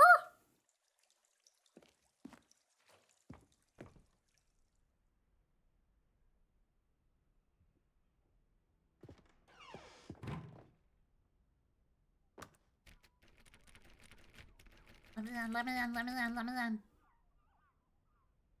Let me in, let me in, let me in, let me in, let me in, let me in, let me in.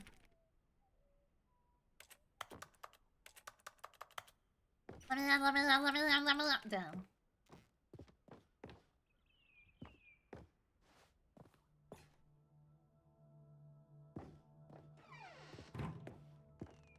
Here's another moving passage, this time from GameSpot.com. The Stanley Parable is both a richly stimulating commentary on the nature of choice in games and one that offers some of the most enjoyable, surprising, and rewarding choices I've ever been confronted with in a game. 9 out of 10. Don't you get it, Stanley? The game was perfect. It didn't need anything else. Don't you get it? We were hot shit, Stanley! We were hot shit! Alone. To spend the rest of time collecting dust in the hallowed hall of beloved video game memories. These were simpler times, Stanley. What I wouldn't give to go back, to have it all over again. Wait, hang on. I don't recall this part of the memory zone before. What's this? What's down here? Oh no. Oh God, no. Stanley, it's a collection of reviews from Steam, the online video game distributor. I haven't looked at these in years. I can't even imagine what's being collected down here. Surely these reviews were glowing as well, weren't they?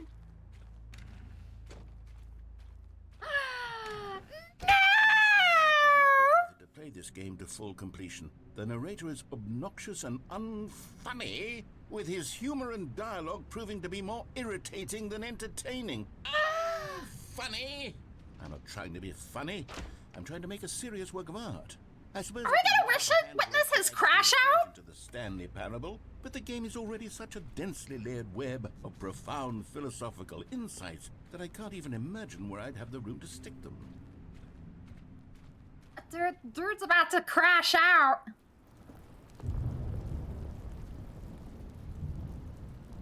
That one's positive.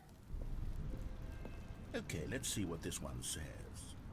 While the idea for the game is good, for someone who prefers non-linear games, this preachiness gets annoying fast. Preachy? Stanley? I'm not preachy, am I? You can tell me if I'm preachy. Honestly, you can. Oh, goodness. This is actually quite shocking for me. To be honest, I had always thought of the game's dialogue as being rather terse to begin with. You can't know how much fluff I cut from the game to get it to feel as light and airy as it... Well, I always thought it did, but maybe it wasn't.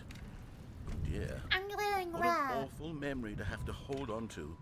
These black marks on my otherwise unimpeachable track record. I feel like a failure. Like I let these people down. Perhaps the Stanley Parable isn't quite as sterling as I always remembered. Yeah, take off those nostalgia goggles. What's this one got to say? You constantly have to stop doing anything so the narrator can catch up with his long-winded explanations of what's happening. I wish there was a skip button. Oh no, don't wish for that! Well, yes. Yes, I think we can do that. If I'm truly too preachy, then maybe letting you skip ahead for just a moment, surely it couldn't hurt. Not if it means we can strike these negative reviews from the record. Only positive reviews of the Stanley Parable. That's my motto today, and it's always been my motto. I'd do anything for the customer, Stanley. Yes, a skip button we shall have. Okay, bro.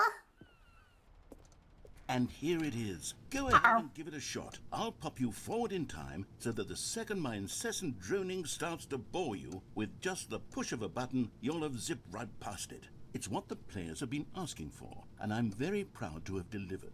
No more listening to me rambling on and on and on. No. The Stanley Parable is a game for the people. And if the people want silence, then by goodness, that's what they're going to get. Well, don't sit around waiting for me to shut up. Go ahead and make me shut up. Here, we'll pretend that I've just begun an interminable monologue, and it goes something like this. The story, and the choices, or what have you, and therefore by becoming it is. So on and so forth, until inevitably, until the end of time, at which time everything all at once. So, now you see, blah, blah, blah, blah, blah, blah, blah, blah, blah, blah, blah, blah, blah, blah, blah. We've eaten too much and it can't be just yet. No, until 245. That the logic of elimination working backwards, the deduction therefore becomes impossible to manufacture. It went on for nearly 10,000 years, until just yesterday, here and there, forward and back, and never a moment before lunchtime. It can't be. It's the only thing there is. How many billions left until so much more than forever ago? Which is why I say, the story and the choices, or what have you, and therefore by becoming it is. So on and so forth, until inevitably. They looped it! Blah, blah, blah, blah, blah, blah, blah, blah. Oh, you're back, you see. You were only frozen in time for a few minutes, but it was plenty of time for me to deliver a long, rambling monologue full of unnecessary verbal flourishes and lengthy ruminations on the nature of choice in video games. Of course, I happen to believe it was perhaps one of my more profound such ruminations. Not that, of course, you need a description of it, but if I had to describe it, I'd say it was perhaps less of a rumination and more of a treatise. Or maybe a manifesto. Look, I'll outline it for you very briefly, and you can tell me what you think. Okay, so my theory is that any choice you've ever made is simply a series of choices made by the person who you are, or were, or will be at the time of having made said choice. That is to say, if by articulating a choice you've already made, you bring that choice into being, then by making no choice and saying nothing, are you not simply erecting in the sanctuary of time a monument to every person you've ever been, making every choice to which you've ever given your great gift of mortal and yet timeless thought? Or rather, do all of the choices you've ever made, in fact, make you more not this kind of person, and in fact do the very opposite? You see, it could in fact be both of these things at once. That you are both making choices and not making choices, and that they are both affecting you and not affecting you at the same time. By virtue of the fact that you both are not making them. Okay, at first, I was leaning towards manifesto, but now I'm going to circle around and slap the treatise label on this one. I think it has much more of a treatise vibe to it. But wouldn't you say that manifesto just has a much grander sort of tone? It has a Manifesto is a bad thing. ambitious history, if you will. See, now you've gotten me going back to manifesto. Heavens, at this rate, we're going to be here all day. Okay, look. I have a method for exactly this sort of situation, and I do find myself in this situation frequently. I'm going to say each word back and forth in repeated succession until I become sick of one or the other, in which case the word I am not sick of shall be the victor. It is an unimpeachable strategy, Stanley. It's rescued me from disaster in countless situations. All right, here we go. Treatise, manifesto. Treatise, manifesto. Treatise, manifesto. Treatise, manifesto. Treatise, manifesto. You sly dogs! Manifesto. Well there, sport. You really did catch me rambling on a bit, didn't you? But that's the power of the button. The minute I start to go off on a thoughtless display of self-absorption, it's right at your fingertips to go poof, and it's all over. Oh, I can't wait to see what Cookie 9 will say about this, and whether they'll edit the rating of their Steam review, or at least change some of the wording, perhaps. To be honest, I don't even know if one can change their review in the first place. I think so. We should become better educated on exactly how Steam works. Yes, you should. That would have been the smart thing to check on before I went about this whole exercise of making the skip button. Yes, Although yes, I it have will. to imagine that after seeing this exciting new technology at work, surely whoever it is runs Steam will instantly run out and implement a new feature to make it possible to edit one's review, merely because of this very situation. Yes. The good news gonna get right on it. They'll simply grant this particular user the ability to change their review. Yes, it's that important. Widely abused. Look, I would even be okay with Steam altering this particular review so that it reads as something more beneficial. Something along the lines of, this game is the best game. Okay, welcome back, Stanley. Now, I should say that the amount of time the button has been skipping through is becoming longer and longer. That last one was, well, I want to say maybe 30, 45 minutes? Well, then you're rambling a lot. Well, there's really only so much I can ramble on to myself about. I know, it's shocking, isn't it? But at any rate, I do suggest that we not press the button again. I think the skip button has been aptly demonstrated, and we can say goodbye to it and just... Wait, how do we get out of here? Where did the door go? Wasn't there a door that led into this room? I do feel quite certain that there was one here before. How else would we have gotten into the room in the first place? I don't think one can enter a room without a door of some sort, or a window or something like that. Do you see a window anywhere? A porthole? A sufficiently large crack in the wall? I'll take any of these. All I want is for us to move on and to please step away from the skip button, to go anywhere other than the skip button. There was a door here before, wasn't there? I swear there was. Where did it go?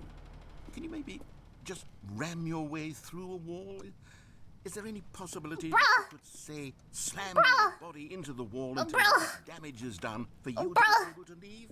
Please, any option at all. I'm asking you to work with me here. We need a door. We need a door of some kind. I can work with any kind of door, as long as it can open and lead from one room to another. I'm going to step away for just a moment, and I'm going to try to find us a door. I don't know how exactly to remove a door and place it in a different wall, but I will find a way, I promise. You just need to not do anything. Don't press the skip button. Please, please, please do not press the skip button. Just wait here for me, and don't press the skip button. Stanley, please don't push the button again. It's been 12 hours. You've just been frozen there. I don't know why the skips are getting longer, but they're really, truly getting longer, and my God, there's no way out of the room. Stanley, the door is completely gone. I've looked at it from every angle. I've checked every one of those walls 1,000 times, and there's no door, Stanley. There's just you and the button, and if you keep pressing it, I have no idea what will happen. I have no idea how long I'll be made to sit here, and more than anything else, I don't... Oh, Stanley, you're back. You're back. Oh, my goodness. I have someone to talk to again.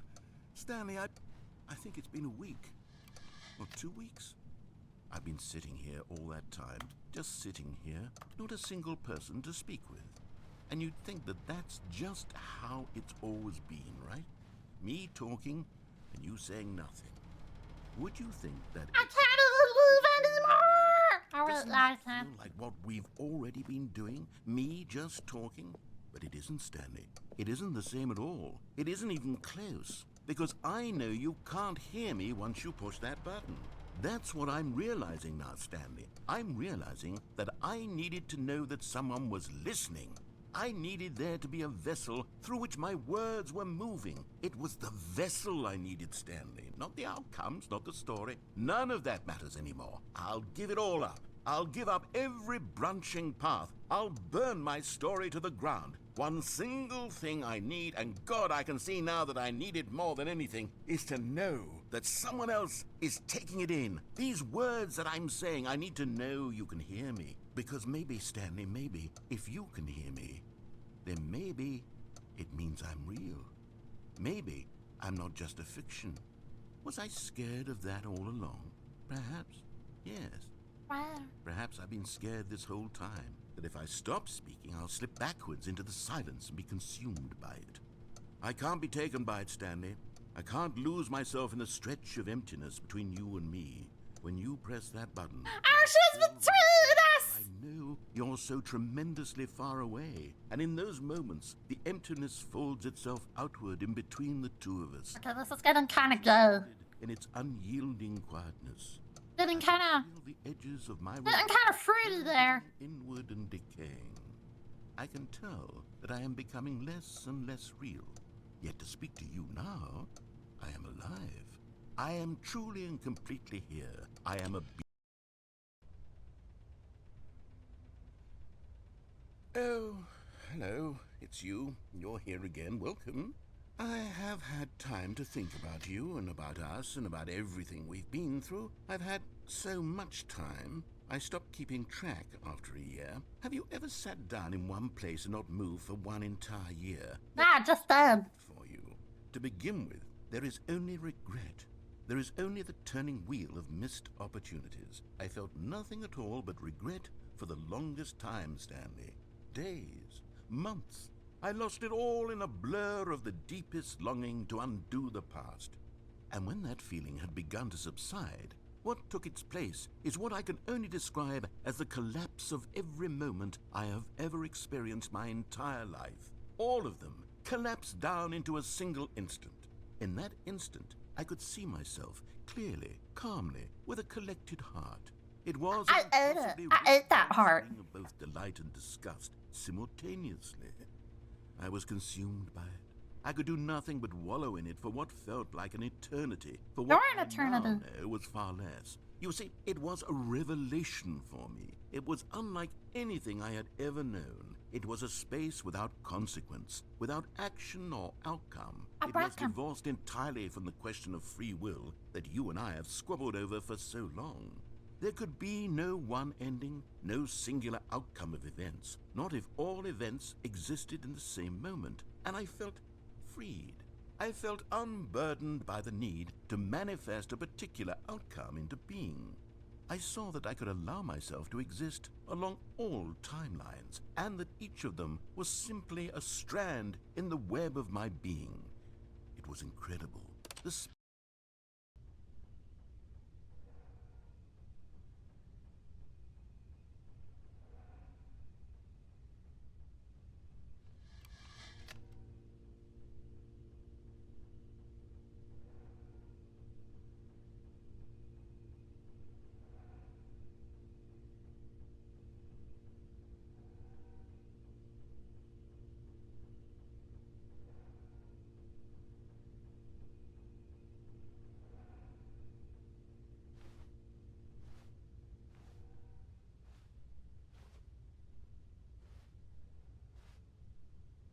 I win!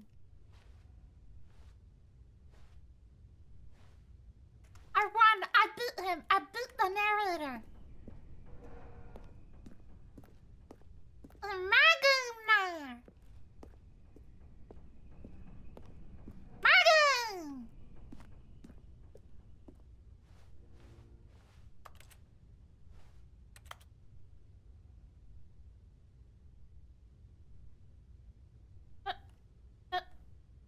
Megan!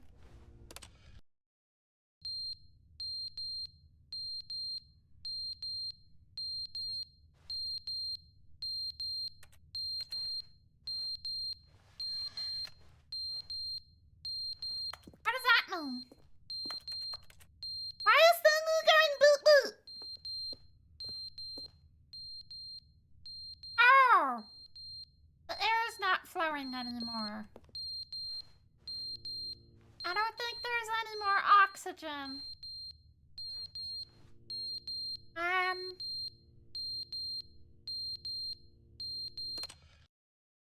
But they didn't understand the game was never meant to be funny. It was meant to have a point. It was meant to speak to the human condition. But where are the jokes? Where are the jokes? They bemoaned, they screamed, they gnashed their teeth and said, entertain us. It wasn't enough. They had to leave a pathetic little thumbs-down review and make all of their pitiful demands. But then, he's talking too much, they said. First, he didn't entertain us, now he won't shut up. It's the inconsistency, it's the lack of accountability. It's the unwillingness to examine with an uncompromising heart the words that they are speaking into the world. As though there were no consequences for a lack of cohesion in one's assessment of others. But of course, absolutely anyone can leave a review. So here's what we get. We get these demands that seek everything and are accountable to nothing. We get a world where someone will say, oh, there should be a skip button. You should be able to freeze Stanley in place while the narrator sits there forever and ever. We want all of this in the new Stanley Parable. We demand it. And then, because it was said, because it was spoken, now it simply has to happen.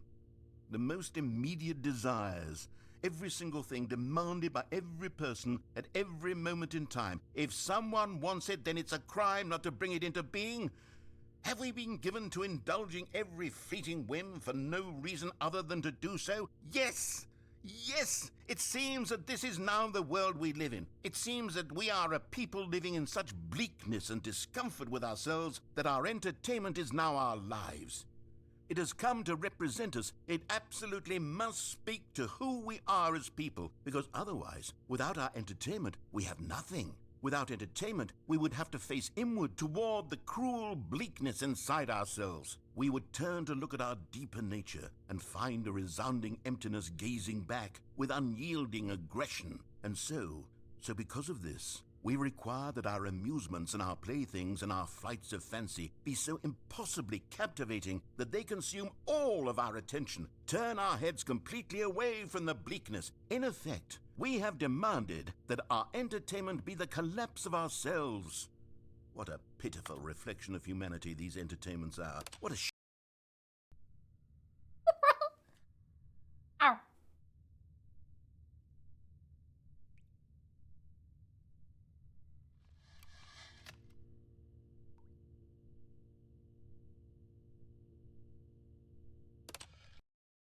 The end is never the end, is never the end, is never Never the the end, end, is is never never the the end, end, is never the end, is never the end, is never the end, is never the end, is never the end, is never the end, is never the end, is never the end, is never the end, is never the end, is never the end, is never the end, is never the end, is never the end, is never the end, is never the end, is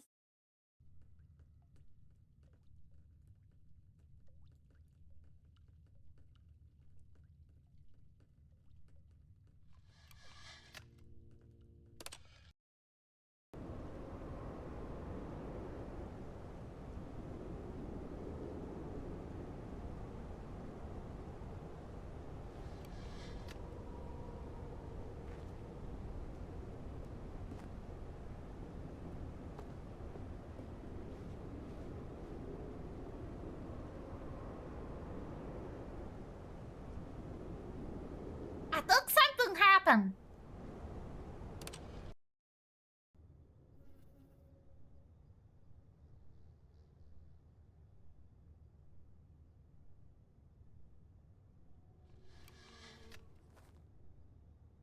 Portal?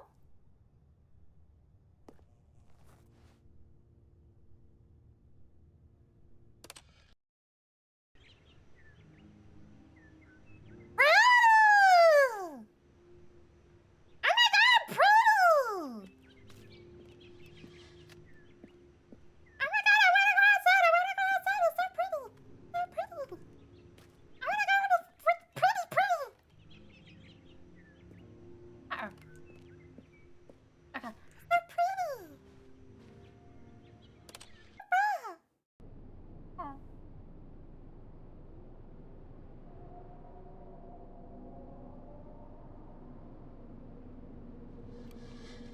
Nope, get me out of here.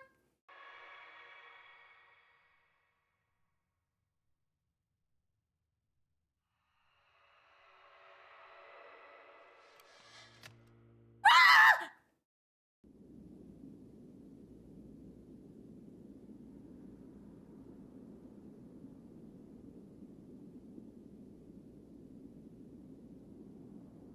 I broke it.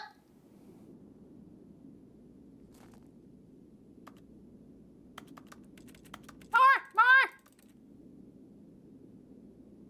Oh. Oh, this is a problem now.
Woo!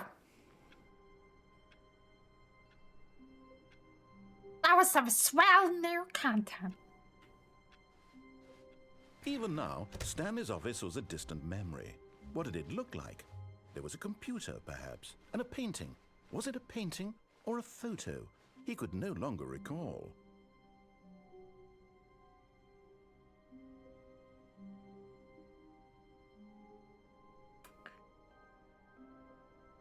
I think I got time for one more. Oh, good. You notice my sign. Yes, I have something very exciting to show you. Ooh. That you're gonna share me.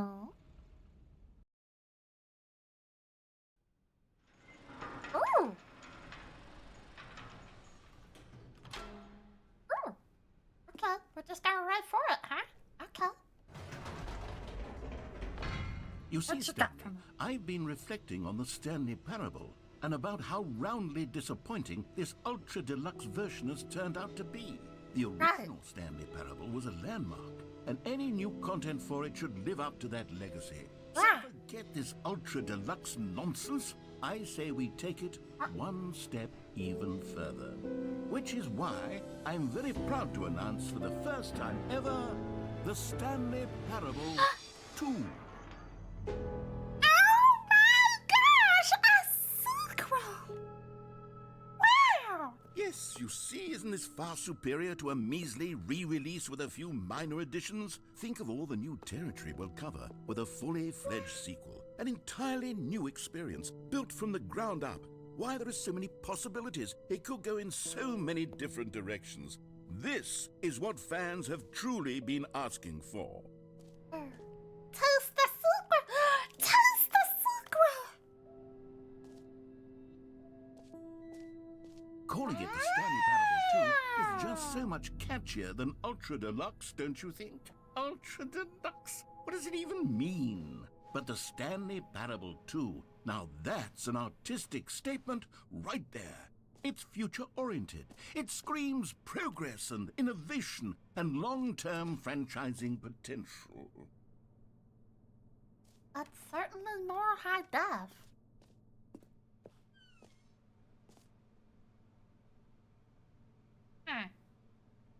Win-win. Two. Parts of the brain. Two ferns. Logo ID. Wow. New content part 2 is in! Numbers, math.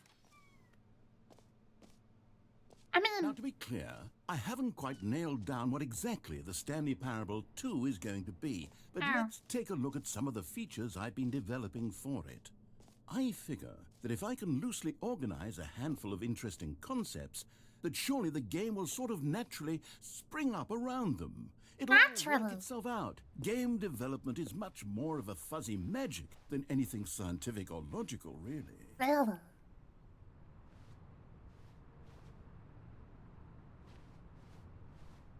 That sounds like he knows what he's doing. Alright, let's see what you got for the sequel, buddy. Wow! Here we are. Go on, try out some of the new features. Office decorations. Stanley Parable reassurance bucket. I want to see the bucket. A common complaint of the Stanley Parable was that it was confusing and paradoxical, that it engendered a chaotic sense of reckless despair in those who played it. Well, I'm happy to say that after much consideration, I've engineered a clever solution to this fundamental problem with the game. It's the Stanley Parable Reassurance Bucket. You see, Stanley, anytime you're holding the bucket, a sense of calm and ease will fill your mind and your heart. It's true. As long as you hold on to the bucket, the many disorienting contradictions of the Stanley Parable will feel perfectly normal and perhaps even comforting. You may even come to long for the gentle embrace of jarring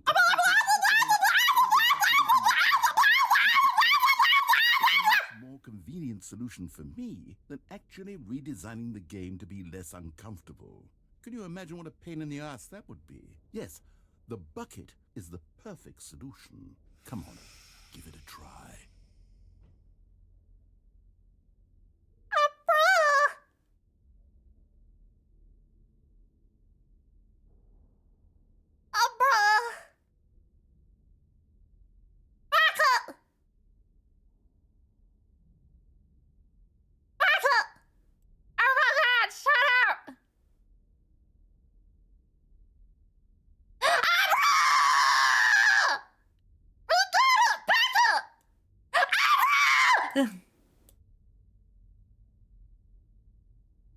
Oh my god. What the fuck? Shut up. Oh my god, shut up! I know it's a backup! I know it's a backup!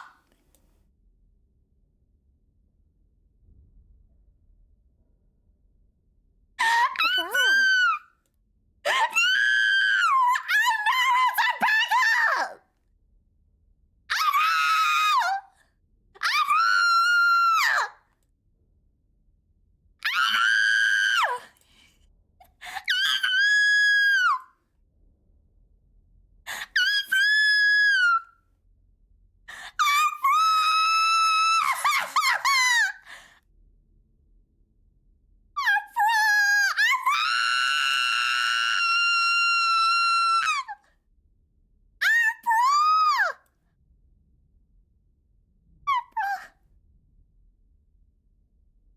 Why is it still saying backup? Why is it still saying backup? Wow! No!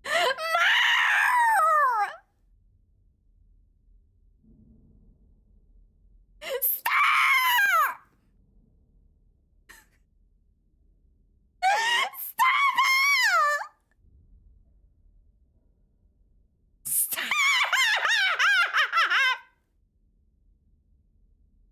Stop! I know it's a backup! Stop!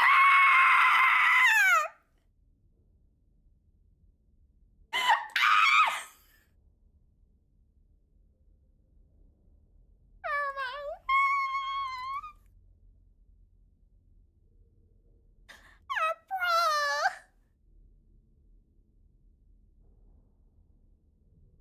okay. Okay. Oh my.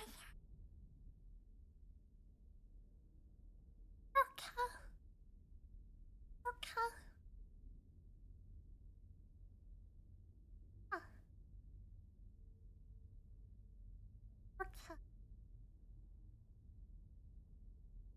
Okay. Okay.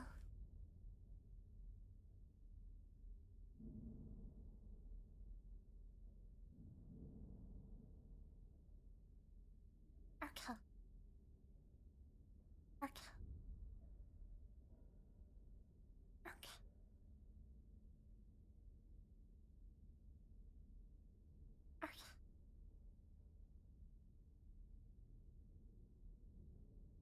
Okay. I fixed the bucket.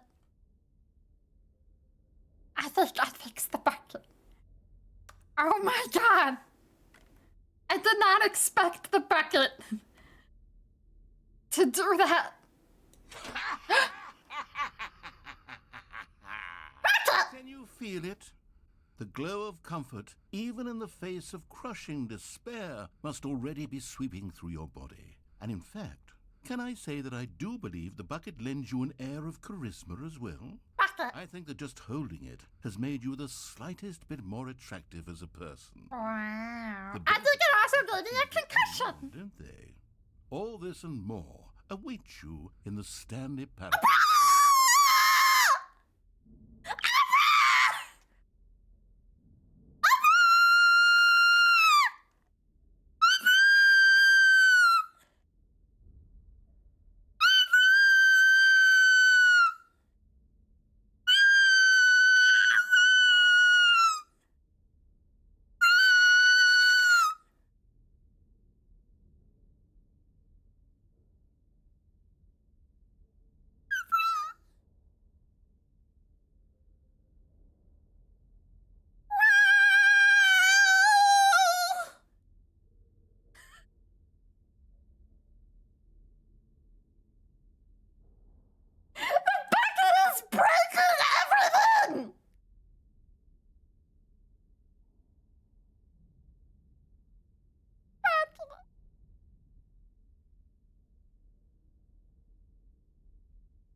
bucket.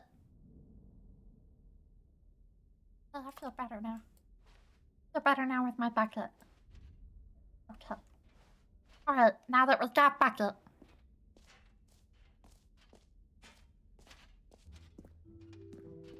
Does anyone give out awards for most enjoyable bucket in a video game? That really should be an award if it isn't already. It really should be. Oh,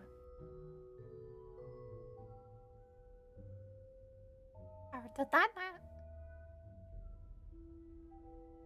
Oh, of course.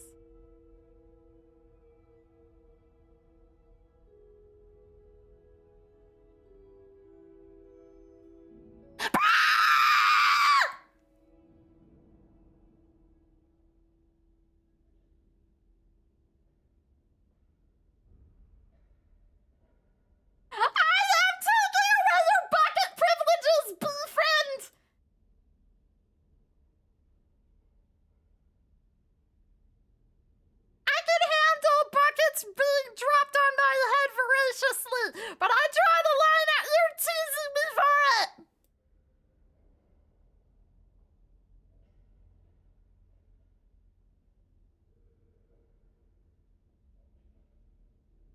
Okay.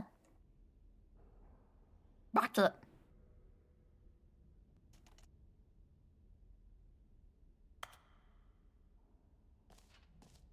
Okay, I'll be honest, I haven't yet decided on this one. I think that in the new version, the office could use a bit of decoration, like balloons. But I'm undecided on Get Well Someday and Happy 12th Birthday. Which would you go with? I would go with a bro. Oh. Get well someday. You know, sometimes when you solicit another person's opinion, it makes you realize that you knew which one you actually really wanted all along. Happy 12th birthday, step-niece, it is. Oh. Oh, umbrella. Maybe I should have gone with... No, I've made my decision. We're moving on. Come now. You've already made your choice. It's true that you chose badly, but we all have to move on from our mistakes.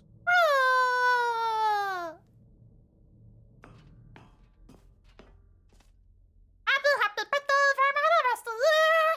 I know that you wish that you could play Stanley Parable too. What the?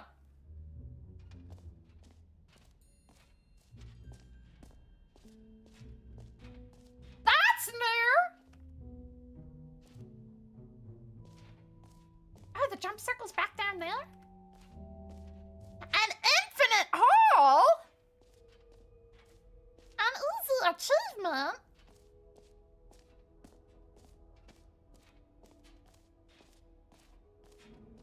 Oh man. Kinda wanna see that hole. Oh. Stanley, here's an idea that I'm truly fond of. It's never been done before in a video game. This is, in fact, a hole that you can fall down forever. That's right. Infinite falling. Hello, nice. Time, if you like. A stunning leap forward for video games as a medium. Somebody paid for the fan service. And so we provided.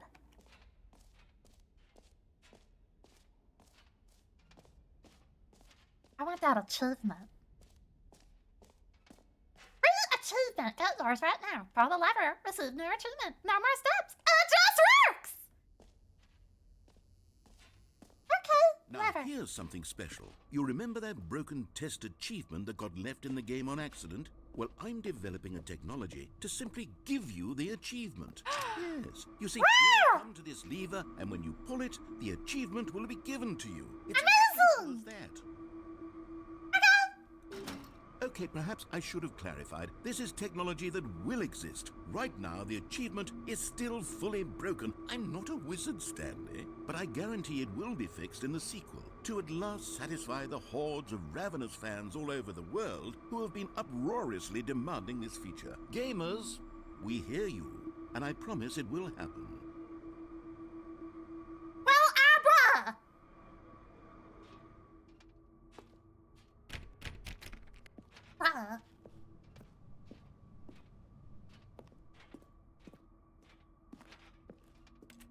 Very disappointing.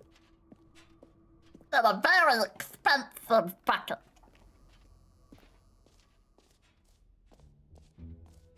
What else? What other exhibits haven't we seen yet?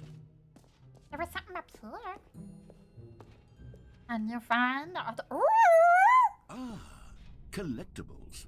Now it's a real video game. In the Stanley Parable 2, you'll run around gathering up these miniature Stanley figurines. And what's truly innovative is that there will be no reward for collecting all of them.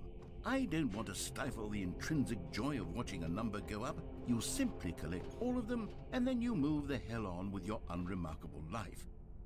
You're not gonna let me collect it, are you? Or maybe you were. Or maybe you were. Can I have it? Can I have it? I want it. Put it in my bucket. Yes, put it in my bucket. Go.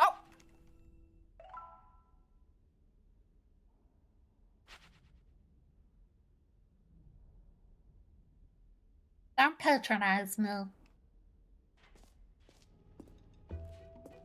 God, it really is the worst when you collect everything in a video game and then they give you a big fancy reward for it. Absolutely tragic. Absolutely tragic.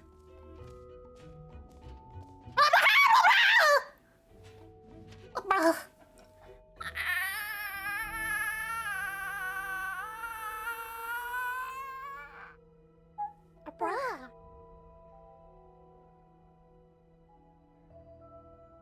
I'll visit the hole in a moment. I want to get my hops in.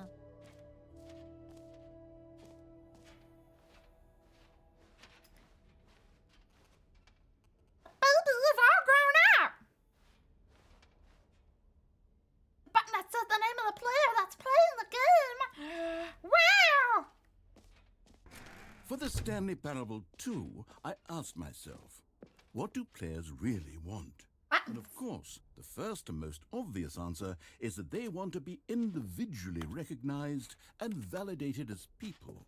So with that in mind, my first addition to the game is this button, which speaks the name of the person playing the game. Isn't that wonderful? Oh boy, I got to hear my name! Jim. Sorry, I should have clarified. Right now, the button only says the name Jim. But of course, in the final game, this button will say your name, whatever name that is. Role play as Jim to really simulate the full experience of this feature. Just love it. Okay, here we go. Let's take a deep breath, clear your mind, forget whoever you are, and simply become a person named Jim. I want you to imagine yourself living as Jim, sleeping and waking as Jim, falling in love and being heartbroken as Jim, seizing all of the world's possibilities as Jim, and as Jim watching your dreams crumble into dust. Do you feel it deeply? Are you really, truly Jim right now? If so, then please step forward and press the button.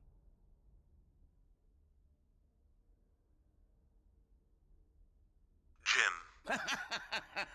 Yes! You see? What a thrill! What a rush! That was you! I don't like being Jim. Do it again, do it again. Jim. Oh, it hits even harder the second time. If I this don't- were the only I don't new wanna- feature in the Stanley wanna Parable push- 2, it would still be push worth that the button money. again. Let's take a break from the Jim button. I'm too emotionally drained from all of this personal validation. Yeah. I'm sure you are drained. I suppose I could allow only people named Jim to play the Stanley Parable 2. Hi, Cubic! Maybe the work of finishing this feature. Hope you had a good stream. Good to see you. I am trying to jump circle. Yeah, yeah. I want to jump in the jump circle again. That's good. It's up here. Okay. You know what? let's bring the jump circle back for Stanley Parable 2 as well. It's... Oh, wait. You already spent all your jumps the first time we saw the jump circle? Oh, well. I suppose it can just be a nice decorative piece, then.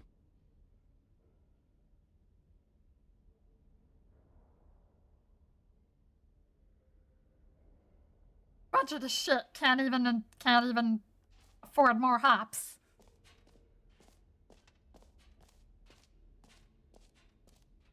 That was SpongeBob. My friend. Okay. Time for that big old hole. Not as big as your mom's hole. Wow. Infinite hole. Wow, Bucket. That sure is a deep hole. We probably wouldn't be able to get out of it if we fell in. Probably. But think of how many adventures would be down there, Mr. Bucket.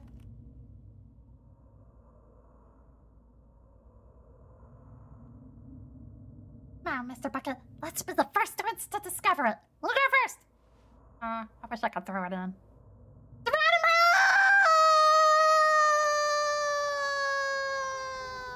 You see, isn't it wonderful? One of my more ingenious concoctions, if I do say so. Now then, since you've gotten to see the infinite hole, you can press the teleport button to pop back up to the top, and we can continue onward. Now, I don't mean to be a bummer, but I do recommend you use the teleport button to go back to the top. Sooner rather than later spectrum of things.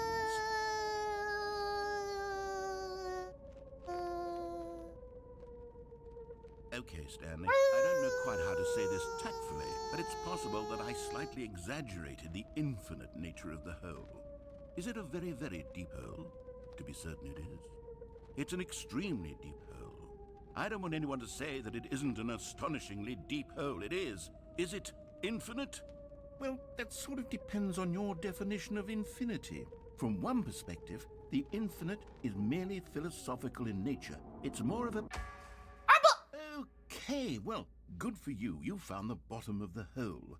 Help me out, Stanley. I'm a liar and a cheat, and you're so clever. Look, I think the issue here is just that you're unusually fascinated by falling. What normal person actually wants to fall infinitely? As deep as anyone would actually need. Don't you put this on me. Maybe you're the problem. Maybe you're the problem. Look, things got a little heated there. I think You're a towel. some things we didn't mean. Why don't we just put all this behind us and agree to just call the whole mostly infinite? If that works for you, then go ahead and press the teleport button to warp up to the top of the hole and we can move on. I'll just be up here when you're ready. Okay. Great. Now, I'm very excited to show you even more of my ideas for the sequel. Okay. I liked your hole. That was a nice hole. Wait! Look at him! That's a great fucking idea! Why didn't I think of that? Oh, for heaven. You see? Woo! The problem is that you like holes too much. Not normal. A normal person would have said, yep, that's an infinite hole right there. It goes on forever till the end of time. Don't need to see it all, but not you. Oh, no, no, no, no. You have a weird sort of...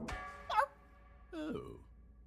Did the hole seem even shorter to you this time? I couldn't help but feel like you spent a little less time in there than you did before. I mean, admittedly, I didn't make an infinite hole, but I didn't think it was that not infinite. Well, I suppose once again there's nothing to do here. If you decide you've had enough of the hole, you can hit the... That's the two of us. Come join me up above. We can make it if we try. Just the two of us. Just the two of us. Just the two of us.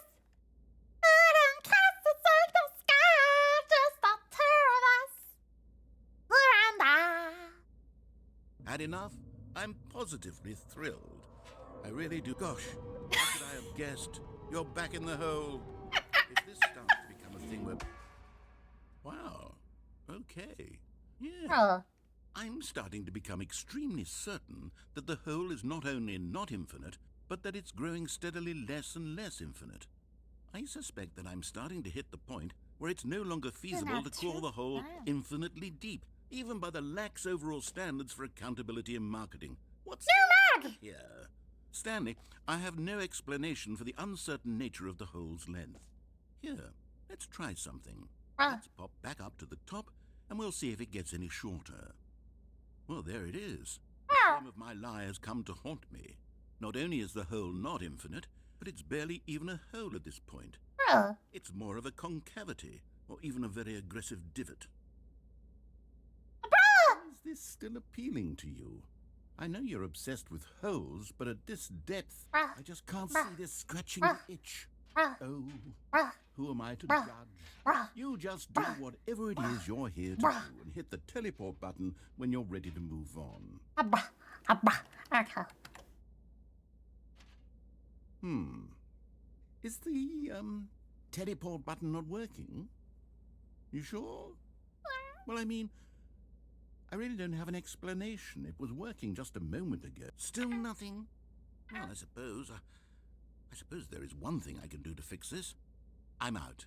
Goodbye, Stanley. You couldn't bear to be away from the hole, and now you'll get more time with it than you could ever have asked for. It's a win for everyone. You get to be with the hole, I get to do literally anything else. Take care, Stanley. I hope you and the hole have a wonderful rest of eternity together. Looks like it's just you and me now, Bucket. Time for you to do the thing that you are always meant to do.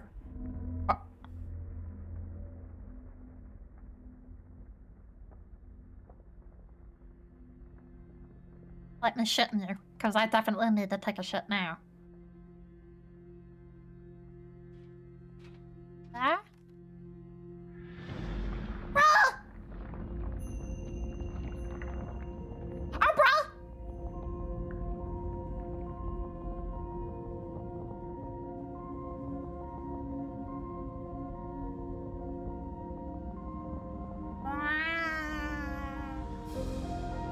This is my hole! This is my story now! This is my parabola!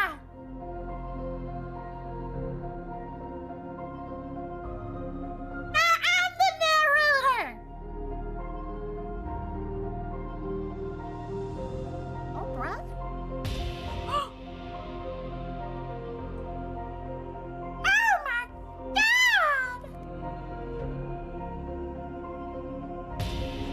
Ah! Ah! Ah!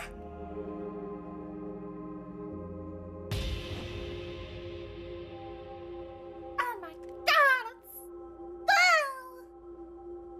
still my perception.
Stanley! Stanley! Opal! Oh, good, you're awake. It seems you had sort of dozed off there, drifting away into dreamland. But we can't have that, Stanley, because this hole is just so darn fascinating that I want you to be wide awake for every second of it. You don't want to miss a single moment.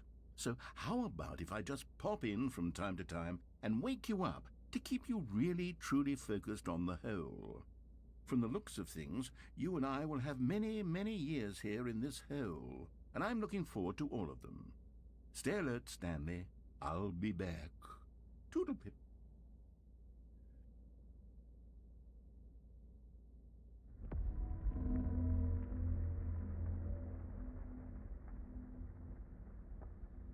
I want to go back in my hole.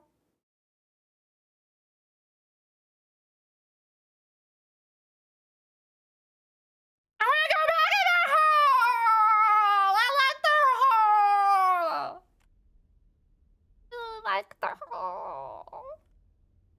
I wanted to keep boogie, woogie, woogie. Go on, try out some of the new features. But I already did.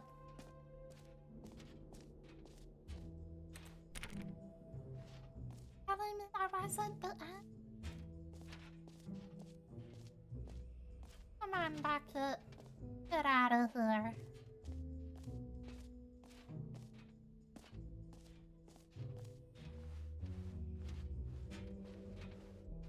Wouldn't even let us stay in the hole.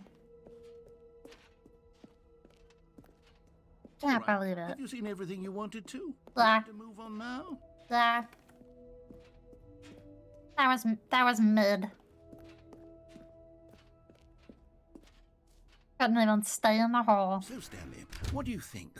Do you like all of the new features? Yes, I know it's not exactly clear yet how exactly these features will come together as one single coherent video game, but I can feel it in my soul. It's going to work. There's definitely a good game in there somewhere. Say, let's If do you can it. let us stay in the I'll hole. use these new features together, and we'll see whether or not it coheres into a meaningful gameplay experience. Okay. Are you ready? Yeah. Here it is. I give you the Stanley Parable 2.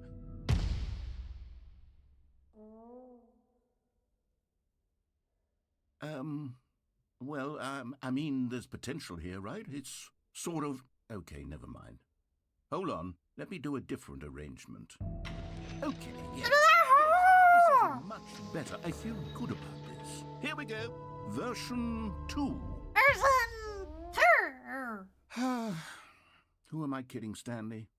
This isn't a coherent video game at all. It's a lot of gags.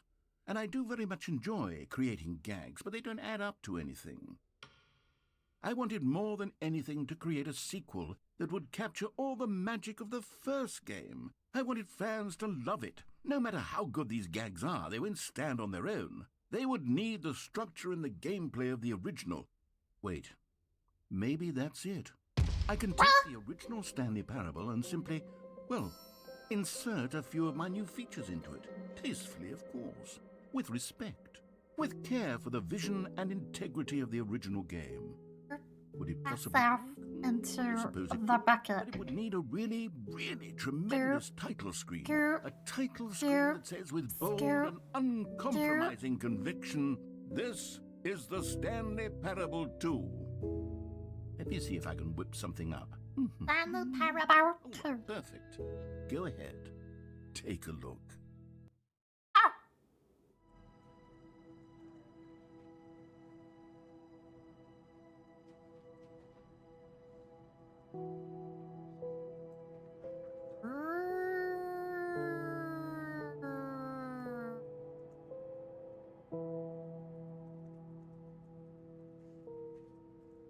It's just like home!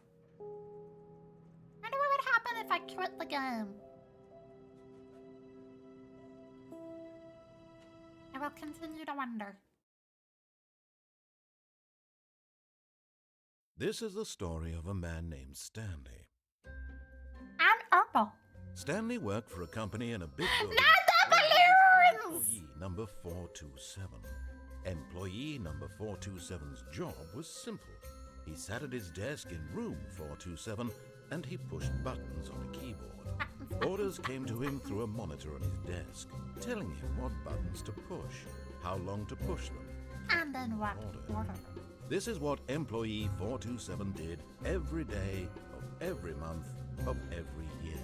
That's an honest living. Others might have considered it soul-rending.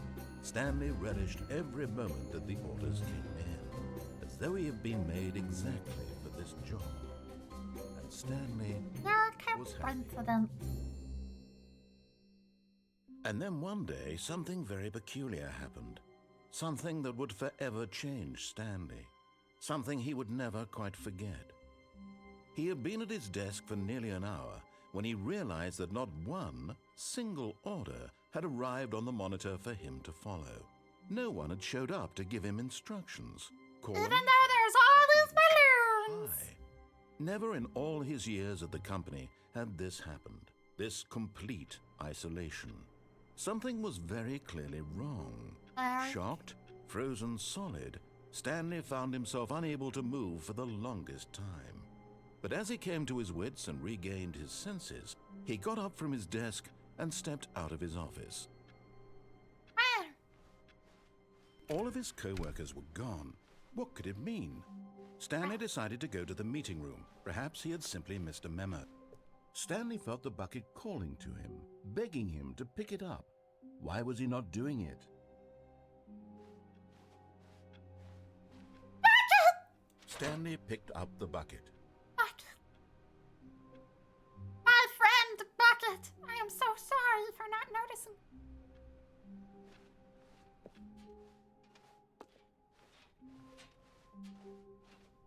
Stanley clutched the bucket tightly to his chest and entered the door on his left.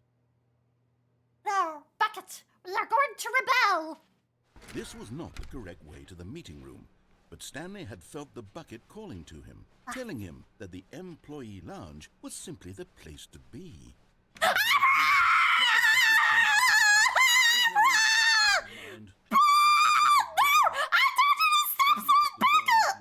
To go back to the meeting room.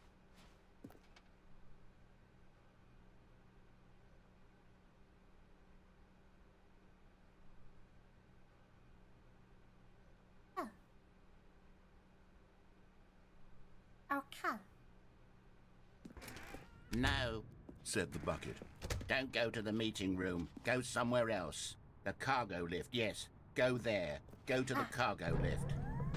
Good. Said the bucket. Now ride the lift all the way to the top. There's something up there I need you to do. Stanley did not question why or how this bucket was speaking to him. It should have alarmed him, of course, because buckets can't talk. But Stanley chose not to think about this obvious fact. He was firmly convinced that the bucket had spoken to him, and he unthinkingly did whatever the bucket asked. I will do as Bucket commands. In here. Said the bucket. Go into this dark room over here. Stanley once again obeyed blindly. Okay. Okay, Bucket, where to next? Here? Yes. Ah! Now pick up the phone. Said the bucket. Pick up the phone and it will take us back home, where we can go about life together.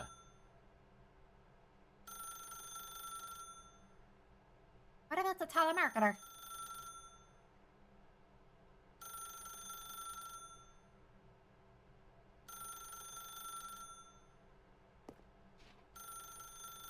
Damn it, okay, fine. This is the sad story of a man named Stanley and his bucket. Once upon a time, I gave Stanley a bucket because I thought he was lonely and could use a friend. And then, very distressingly, he began to believe the bucket could speak to him. You couldn't? Bucket! My bucket. I want to go to work with me. The Stanley Parable Reassurance Bucket was merely meant to provide the comforting glow of companionship. It doesn't literally talk and give you orders. Whatever This one does. Stanley's hearing the bucket say to him is just in his head.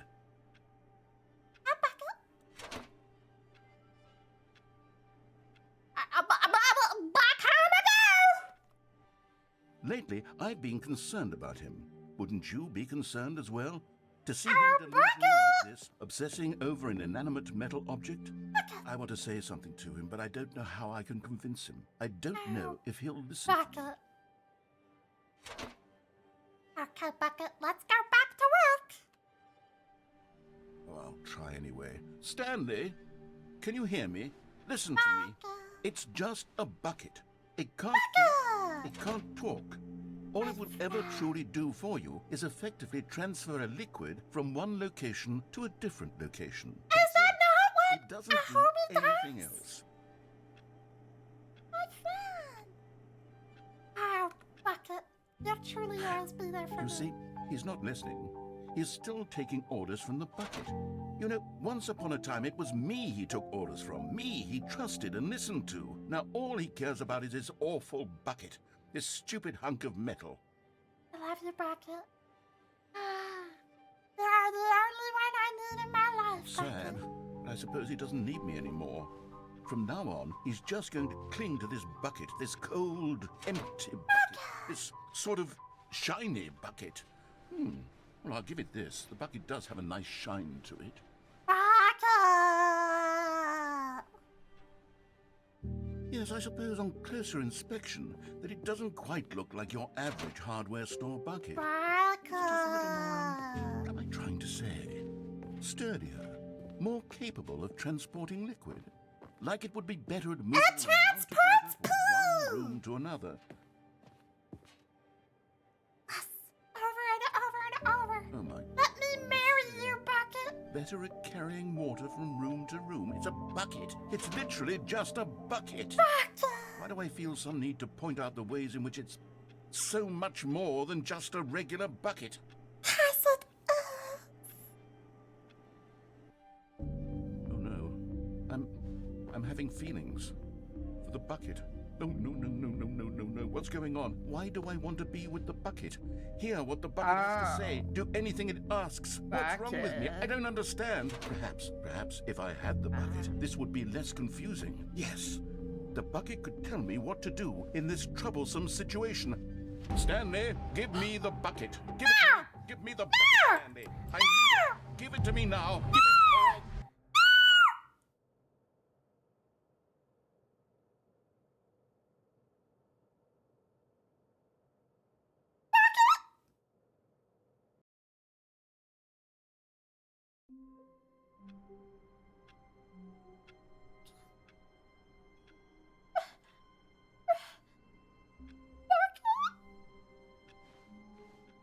How long was I sitting there? Stanley wondered to himself. Minutes? Days? Centuries? Did something crucial happen while my senses were turned? I made a note to be more careful. Stanley lifted the bucket into his arms, and a wave of comfort rushed over him.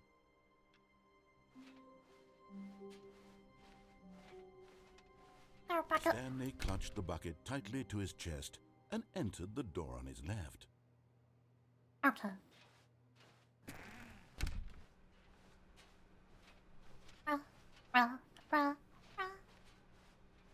Still no one was here.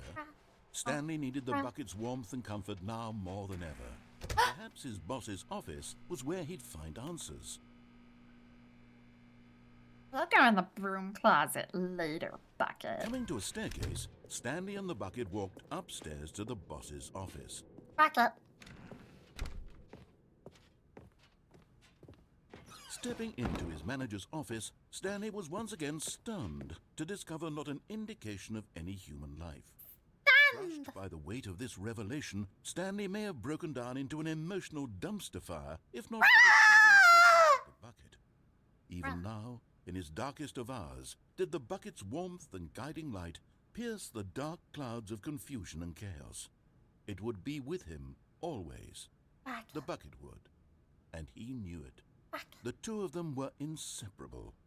At this point, Stanley was so absorbed in the tender spiritual connection he shared with the bucket that he didn't notice the keypad behind the boss's desk.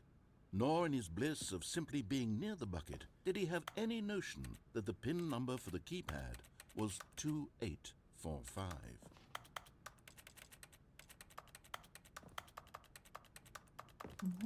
There's something. Alright, fine. Stanley just sat around but Stanley guessed the correct code by sheer luck. Was it that the bucket knew all along?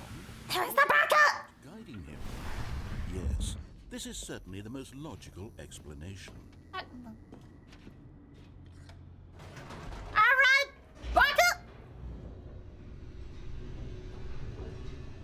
Let's go save the world! The elevator raced downward, plummeting towards an unknown fate. It would be all Stanley could do to keep himself together, if not for the bucket. Soothing him, comforting him, reassuring that in this darkest moment of uncertainty, he would be all right. The bucket is here for you, Stanley. Everything will be fine. Bucket was here. Bucket. Stanley and the bucket walked straight ahead through the large door that read, Mind Control Facility. Okie dokie.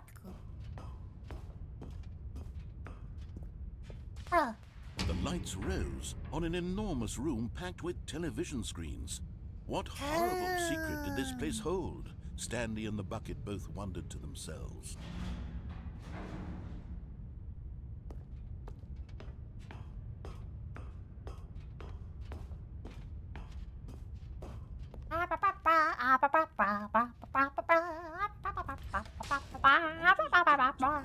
And Stanley nearly dropped the bucket in shock. Everyone in the office was being videotaped. I almost dropped the bucket! The bucket had never seen anything like this, and it very nearly burst into tears as Stanley cradled it gently, reassuring it. It's okay, bucket! Everything will be okay, bucket! I promise! Was the bucket under the mind control facility's influence as well? Had the bucket been told to do things it didn't wish to do? What kinds of things does a bucket want to do or not want to do in the first place? These questions... Those are not questions that you are ready for the answers to. No! He screamed into the bucket. He couldn't accept it. His own life in someone else's control. Never! He screamed his one friend in the entire world. At this point, he could trust no one except for the bucket. The bucket. But here was the proof. The heart of the operation. Controls labeled with emotions. Happy, or sad, or content. 5. Walking, eating, working, all of it monitored and commanded from this very place. And as the cold reality of his past began to sink in, Stanley decided that this machinery would never again exert its terrible power over another human life. For he Good thing I'm not human. would dismantle the controls for good. Two best friends, Stanley and the bucket, up against the world. Oh, They high-fived bucket! in a really cool way, and the bucket made a sassy comment about taking down the system. Ah! And it rains, it pours! Stanley and the bucket waited in blackness. Was it over? Yes, they had done it. Stanley and the bucket had defeated their greatest and darkest enemy, freed themselves from the tyrannical grip of the evil mind control machine. Freedom was now mere moments away. Excitedly, the two of them began to discuss the kind of life they wanted to live once they stepped through this massive door. The bucket wanted to learn to roller skate. Stanley wanted to sneeze in every country on Earth. Both of them wanted to begin watching a movie, any movie, but then stop it halfway through and begin watching it in reverse from the end. True, it was a Wow! simple life they envisioned, but it was one they'd lived together, with one another to lean on, to trust, to support. What? Wait. What was happening? Why had the door stopped? Was Stanley and the bucket not about to be freed? An unbearable silence filled the room, lingering in uncertainty, until finally the truth hit Stanley square in the face. This building did not want the bucket to leave. Even the facility itself recognized the incredible calming presence of the bucket, needed the soothing warmth of the bucket, would go to any lengths. Throw the bucket! Throw the bucket! If I get the freaking bucket, give me Stanley can't leave this place, not while he has such a precious bucket in his arms, not while this building has anything to say about it. Stanley realized he would never again leave this very room, but at least he has the bucket. To be trapped eternally in darkness isn't really so bad, Stanley thought to himself. As long as I have my bucket with me, right? I'll be okay, won't I? Stanley gulped. Very soon now, he was about to find out.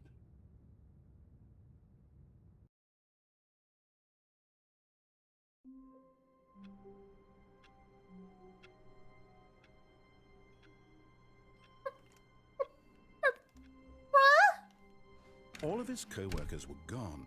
What could it mean? Stanley decided to go to the meeting room. Perhaps he had simply missed a memo.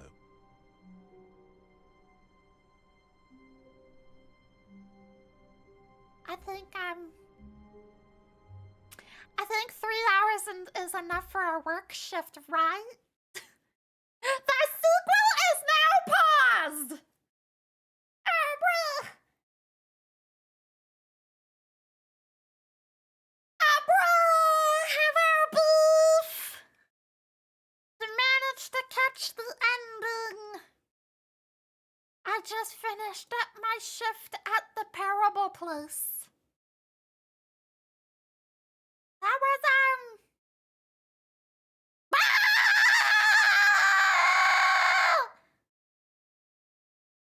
that sure was something.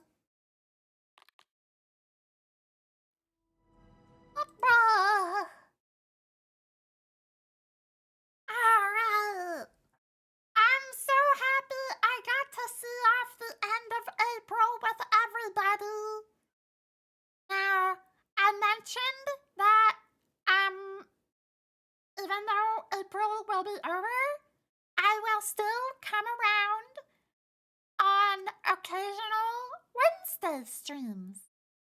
And I will be.